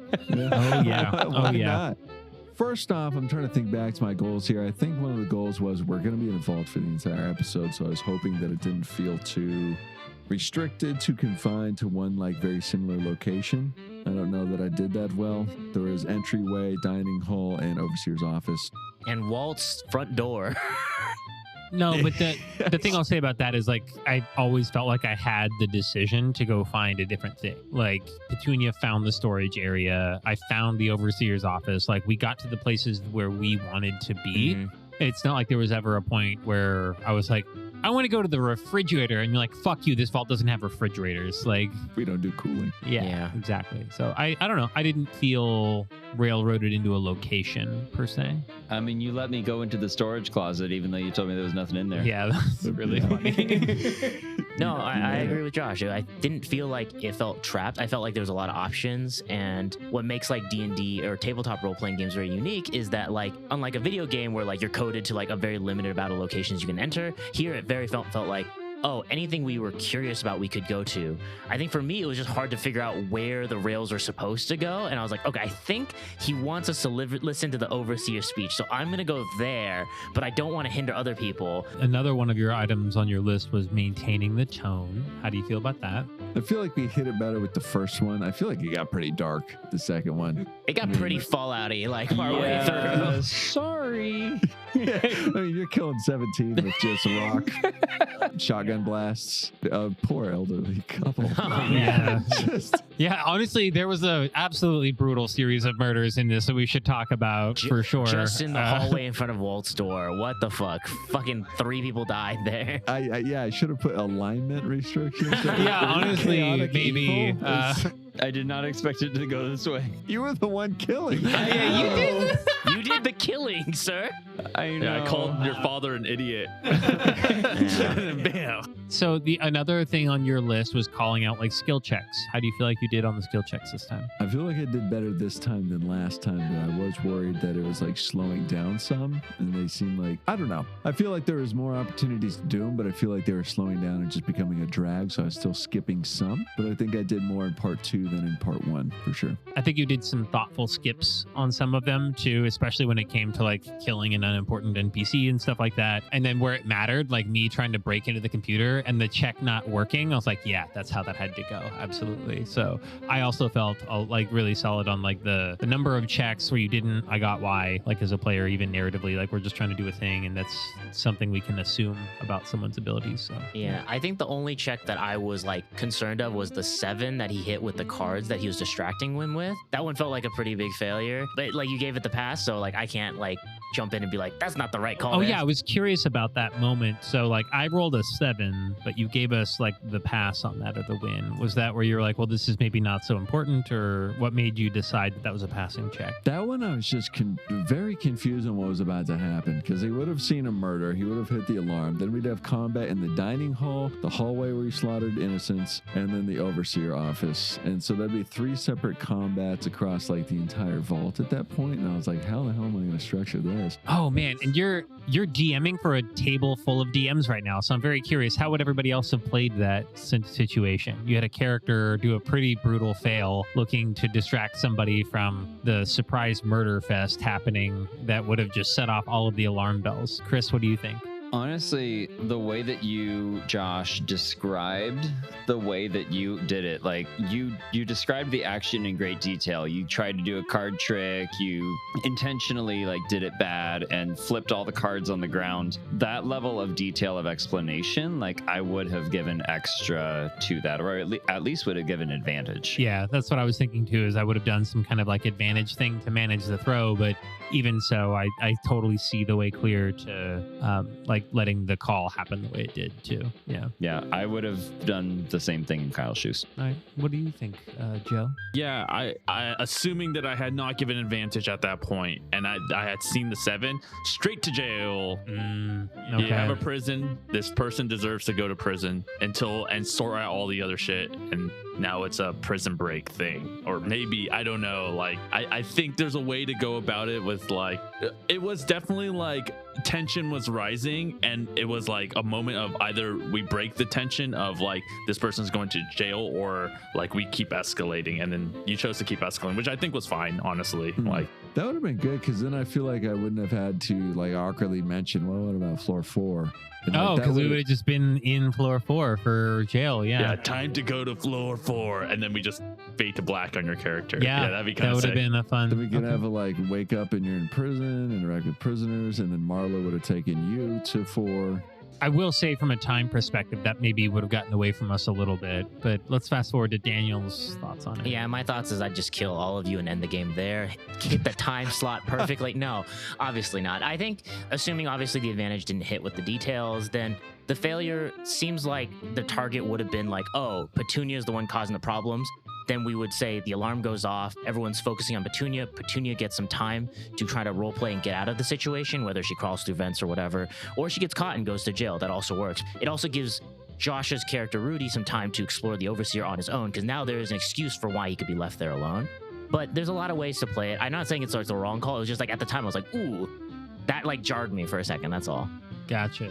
Okay. That is true, because you had passed the checks to be seen as the legit contractor to fix the issue, so they wouldn't have lumped you in. I guess. It's like stacking like the truths of what happened before into the situation that's happening now. Because the only thing they would see is this little girl murdering an old couple. And I'm like, well, that has nothing to do with the foot that came back to life or Rudy, the guy who's the technician. But again, like, I don't think it's a wrong call. And I think the story ended up in a very fun spot.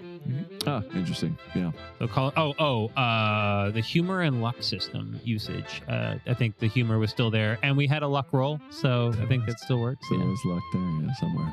As someone who wasn't here for the first Me session, either. like, I thought the amount of checks were fine. I guess for one of my wishes, which I guess after the fact here. Yeah, Joe, as an NPC, what is your wish for this game? And well, it was the ending sequence kind of got like a little muddied, because players were like suggesting, oh, this is what I would do, like if I were out of the vault at this point.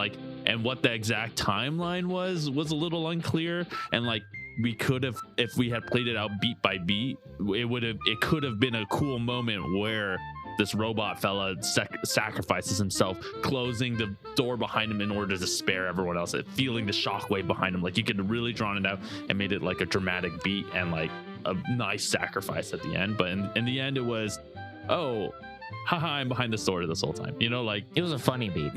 yeah, for sure. But it was also a little confusing, like, of what exactly was happening, or what that timeline was, or if it was exploding or it wasn't exploding. Yeah, for sure. I can definitely see where you're coming from, Joe. Because, like, for me, it was more of just like, we're getting close to the end of our recording time. I was like, fuck, we gotta wrap this up. Yeah, we definitely as players ran away with the details a little bit much, and I think that's more on us. But also, when you DM in the future, definitely feel free to step on these fucking nerds as we're going off on one and be like, well, it's cool you're excited. Let's talk about what happens and get into it from a role-playing perspective, all right? Like, you always have the opportunity to, like, if you had a plan for a thing, like, definitely Feel free to shut us down and be like, wait, Yeah, hold on, shut I us got a down thing and- for this, and we'll give you space. It was just due to time, I feel like, because I was going to do like roll checks for like, this is collapsing, do acrobatics, who passes, who gets trapped and like they die, and then maybe like the power armor dudes at the end, as Vesta Oh, yeah, does, the power and armor guys. Felipe. I was Yeah. going to have them come back, maybe combat, or the Russian agents were just going to gun you down too. So I that's see. an option. Yeah. But I feel like for time, I just cut everything. Yeah, timing wise, it gets really hard to manage everything into it if you have this like idea of like a big cool fireworks moment at the end, and you're like, shit, we got to do the McDonald's version of it. I just got to get them fucking through it. We got to go. So let's pull this back into the structure of things a little bit for the sake of the edit, and let's talk a bit about like hearts and wishes, and maybe we'll go around, and then if Kyle's got any specific hearts and wishes, and let's start with Chris. Hearts for the whole 2-shot. As someone who's never played Fallout before. I liked the world building that you established. The second session was exploring a vault, and this is the first time I've ever explored a vault before. Maybe there's no Mickey Mouses in the Fallout game, but in this one, it was cool to see all of the people, the way that you alluded to certain things, like all of the people, there was clearly something up, and then the reveal at the end of like they're all being mind controlled by this antenna, and the level 1 people, the level 2, like those levels of get greeters and assistants, like that was I think there was a lot of really fun things in here. As far as wishes, I think the biggest wish for me, and I don't regret anything that happened this session. I do. I regret a lot of things that happened. Petunia was she was going through some stuff. Okay. In my mind, it was character growth. However, if I had gone back, would I have not killed the old lady? Sure. Maybe Petunia wouldn't have fired the trigger. Maybe she didn't have to fire the jump jet at 17 people in the prison. But I don't regret any of it because it's not Chris, it's Petunia. For anyone listening at home, Chris is like standing up, holding the microphone in his hand right now, and there's an American flag waving behind him for some reason. But I don't have any other wishes. I thought this was a lot of fun. With the Mickey Mouse, yeah, I mean, there's definitely no Mickey in Fallout. I feel like I just fully leaned into the improv. You named someone Walt. Yeah, I caught the Walt connection. Uh-huh. Yeah, I liked it. Yeah, I don't know if that took it too much out of. No, not at all. I liked it. Okay, so my turn. Hey, Daniel here. M4-77. I don't know, I'm stating myself, but hearts and wishes. Like overall hearts, both to Kyle and then also to Shea, because I'm actually picking up a character off of Shea's character that he created, because we kind of had some scheduling issues and we swapped out characters halfway through, and one of the fun aspects was like I get to play what Shea made and take that further. He gave me a really fun template to work with, and he was very open with where I could take the character afterwards, which I thought was very grateful. And he had a very good setup, so I had like a strong personality to dive into.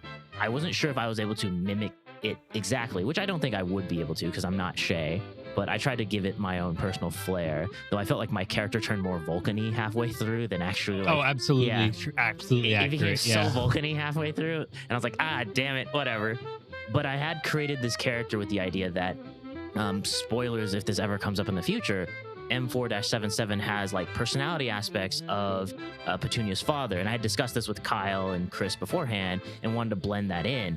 It just was like, one, timing was kind of difficult, and then two, also like finding opportunities to make that apparent without being forced was a very fine line that I had to figure out. But as far as hearts for Kyle, once again, great setting. I felt like I was in the Fallout world and you had really understand the lore, which from a perspective as a DM, you're using like a world that you're very familiar with, which makes it hopefully easier for you to play in. Great voices, like, oh my God, you had so many characters that you threw in. Great improvisation on just like throwing in a Joe as an NPC just to have fun with us, which is like, for people at home, if like someone shows up late and you know, you want to throw them in, just throw them in as an NPC apparently, and then just have them dick around. Wishes. Oh man. I wish I knew my character had died before I came into this. Because I was given the episodes raw to listen to understand like what happened beforehand, because I needed that info. And then I found out yesterday that the character was dead, and I was like, oh shit, and I thought I had to make a new character. So that threw me off a little bit. So with Petunia's father, and you bringing that in, like your character absorbed the consciousness of Petunia's father. I know you two got separated, so it's difficult to work in, but I feel like that was left completely open. You never did reunite with your father, which I feel like is a massive open at the end of the two-shot. Yeah, it feels like there's another adventure in there somewhere. Yeah, who could say? So that is something that I wish had been able to close, and that's my fault too. And then the new game plus was we murdered Shea, but the intent was to always continue the same character. And so that the landmine would just explain why you're clearly not, like, you're still the same character, but still slightly different. So like Yeah, at no point was there ever an expectation of like, you're going to make a whole new guy and we're going to like surprise this on you. We just went through all that effort of like setting up like, oh, it's the same character, but fuck you, build a new character. Yeah, I was like, Daniel. oh shit. Yeah. No, and I understand that afterwards, but at the moment when I heard that, I was like, oh fuck, did I screw over Kyle's plan? Did he plan on killing Shea's character? Now he has to find out a reason to resurrect him. I feel so bad. Honestly, I think the way you did it was perfect. It ended up being really fun, and it gave for a decent explanation on why my character has the blended personalities. As a first-time DM, as like a person doing like a whole different setting and bringing it into D&D, my god, great job. Solid work. Yeah, good improv, great voices. Do it again. All right, I'm gonna jump into mine now. Full knuckle crack. Get ready, so- Kyle. Here it comes. First off, complaints. No. I'm going to piggyback off of Daniel's last comment there. First of all, massive props. First time DMing, you homebrewed the setting. You homebrewed so many items and so many class features for us, and you put a lot of effort into the detail of the world. And it was very much felt like preparing coming into the game with our virtual zero session the last time, and then this time it all just felt like it made sense. And from going from this open world to like, I'm in a fucking vault crawl right now, like it felt very on par with what it is to even play the normal Fallout games. So aces on all of that across the board, especially as it's your first game. But even if it had not been your first game, just DMing a fucking Fallout D&D session, for sure. Goddamn props. Like there are so many people on Reddit and Twitter X that shy away from it entirely. That just could not come up with helpful ways of doing it. No. And so I just love the world you made and the mechanics you gave us to kind of work in that with things like mentats and the the junk jet. Thank you. Sorry. The reskinning was so good. Yeah. Just really, you really did a great job putting this together, and the level of information we had going into it was so fucking helpful from like a character building standpoint. The player edits from N4, I really liked. I liked the shift in personality. So shout out to Daniel for like, he listened to the previous session, I'm sure on like 4x speed, and came up with who his guy was going to be after that. So I liked that, and I liked how you brought him back in. I know that Daniel felt like it took a long time, but I really needed my exposition at the front. No, I really, really enjoyed the whole idea of like bringing him back. We got to like deconstruct him and try again and bring his personality back. So that was fun. Excellent world building. I loved the NPCs so much, especially Walt in particular. And the fact that you jumped onto that and he had the Mickey Mouse voice, I was just going gangbusters in my head at that Henry point. Yates and Patricia were so funny. Yeah, Such a funny couple of old people. They were Yeah, funny. they were funny. Sorry, R.I.P. Patricia. R.I.P. King and Queen. The body rebuild was so fun, and also the fact that you made him like roll for it, so like it could have gone real bad. I'm curious to know, was there a plan if he had like rolled poorly on the body rebuild? Like For the replicator? yeah, for the replicator. Yeah. Like we what would if have he'd got a nat 1? different physical things? Oh, that one would have been, yeah. Probably would have just like melted him down and rebuilt again. Okay. But maybe like a fly situation. Oh, okay. I like that. Would have been rough. Yeah, that's what I was kind of picturing when that replicating situation happened. Was like I was being recombined, but with like other parts from throughout. That's why I was getting other pieces and memories thrown in. Yeah, it was good. I thought you role played that really nicely. Also, the NPC players, when Joe stopped by for an emergency ice cream delivery, I like that we got to pull him in. And for the listener, Kyle took Joe into the kitchen, and we all had to sit in the podcast room while they talked about who all of Joe's possible characters were going to be and what they knew. And I just love that, Kyle, you jumped into like, no, he's going to be the fucking guy, and here's what you need to know about it, Joe.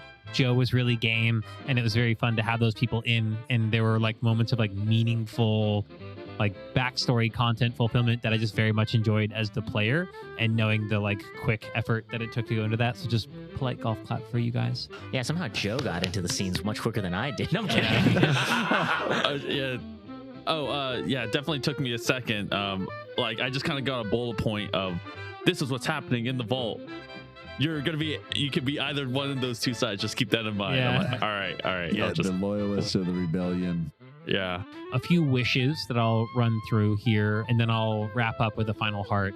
I wish that I had maybe been able to, and I wonder if this was just from the luck of the rolls or whatever, but there were clearly elements at play of like mind control and something fucky going on with the vault. And we just never glommed onto anything well enough to get a sense of like, it seemed like there might have been a subplot that you wanted to play with there that we never really got to fully appreciate. I wish that had been more accessible to the players, where maybe it was like gated behind checks to get some of that context, but I totally get why as well. So, you know, it's just kind of like, I think that's the way it shook out. We didn't know about the subplot of mind control or anything like that, but like as soon as you started saying that and putting the little antenna thing up, I was like, fucking A, that was probably super legit. I wish we'd known sooner, but I wish that I had been a little more focused on, like, I think I lost some stuff personally between the first session and the second session about what my character like cares about. And originally I think I cared more about finding a cure for being a ghoul, and the second time I was just like, money. So I just kind of did some surface level acting there that I didn't love, but that's who our guy is now.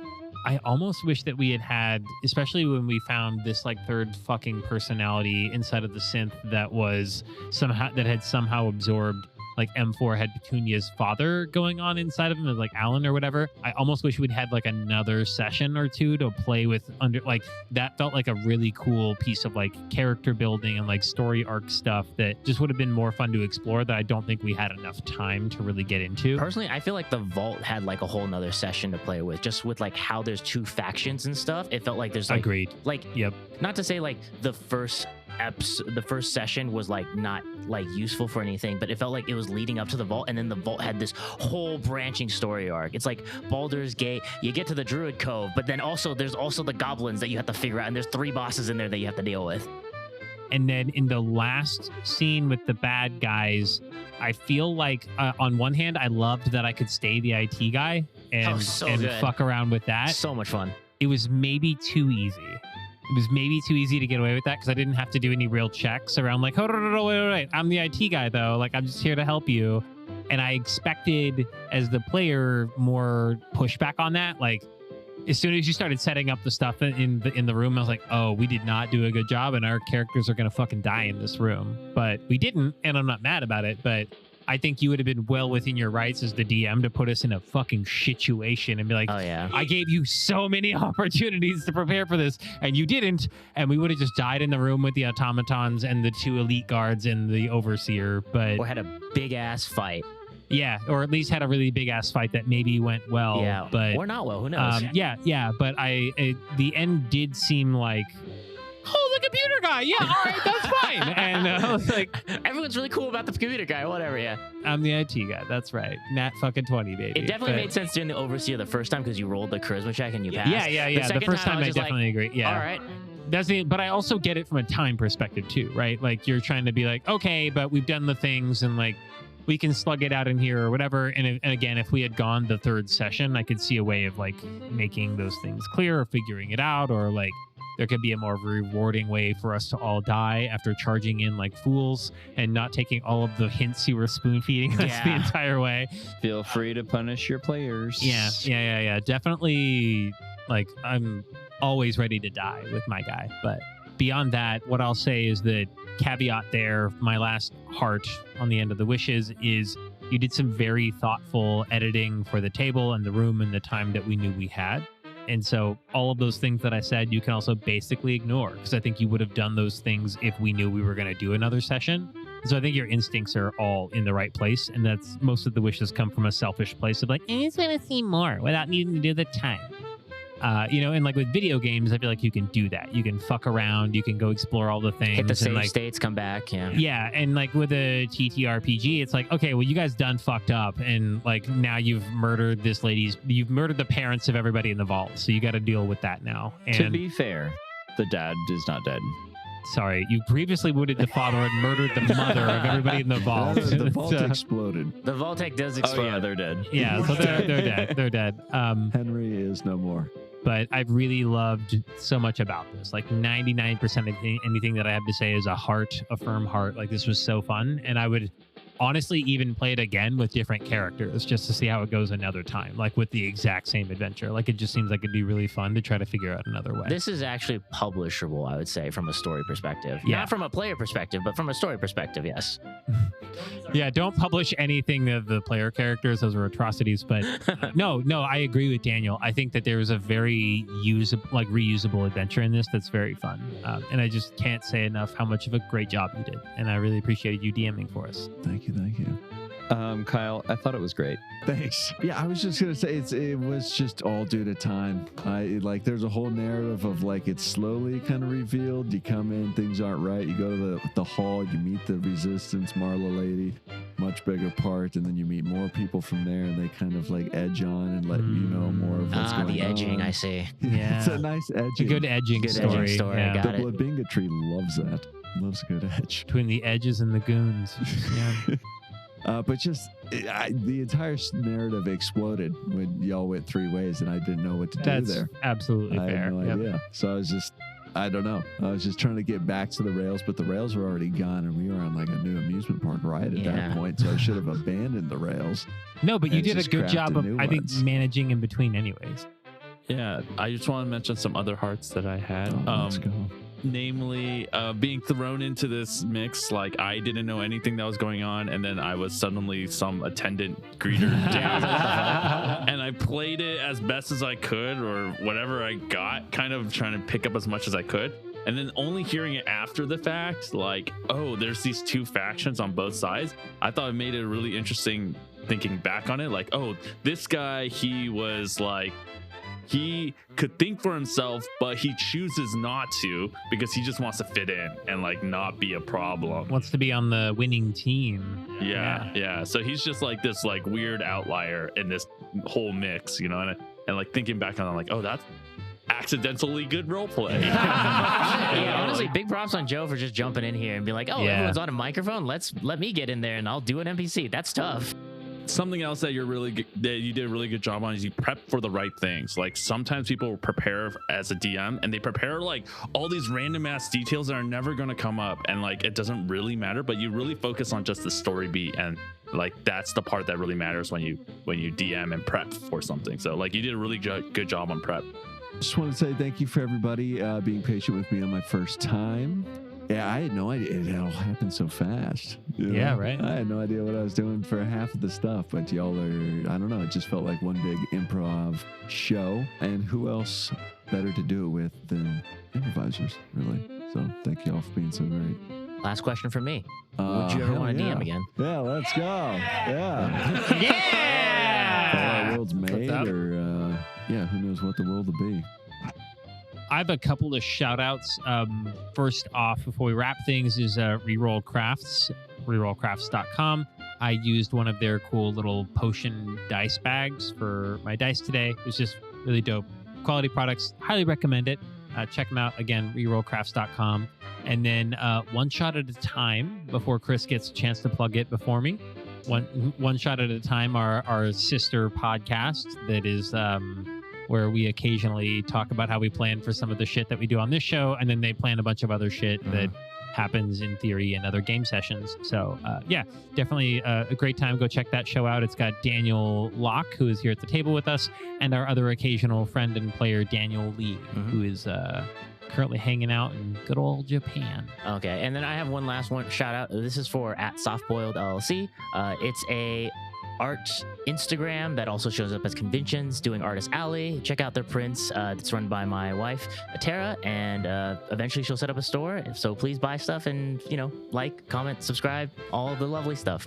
Yeah, we actually have some really fun player character photos that we've had done from Softboiled. So yeah, it's super, super fun stuff. Highly recommend the products and just like quality of art from the human involved. Yeah, great human, great art. And also check out Nathan Zimmer. He does a wonderful animations for all of our shorts. You'll be seeing one coming up soon. Zimmer. Zimmer.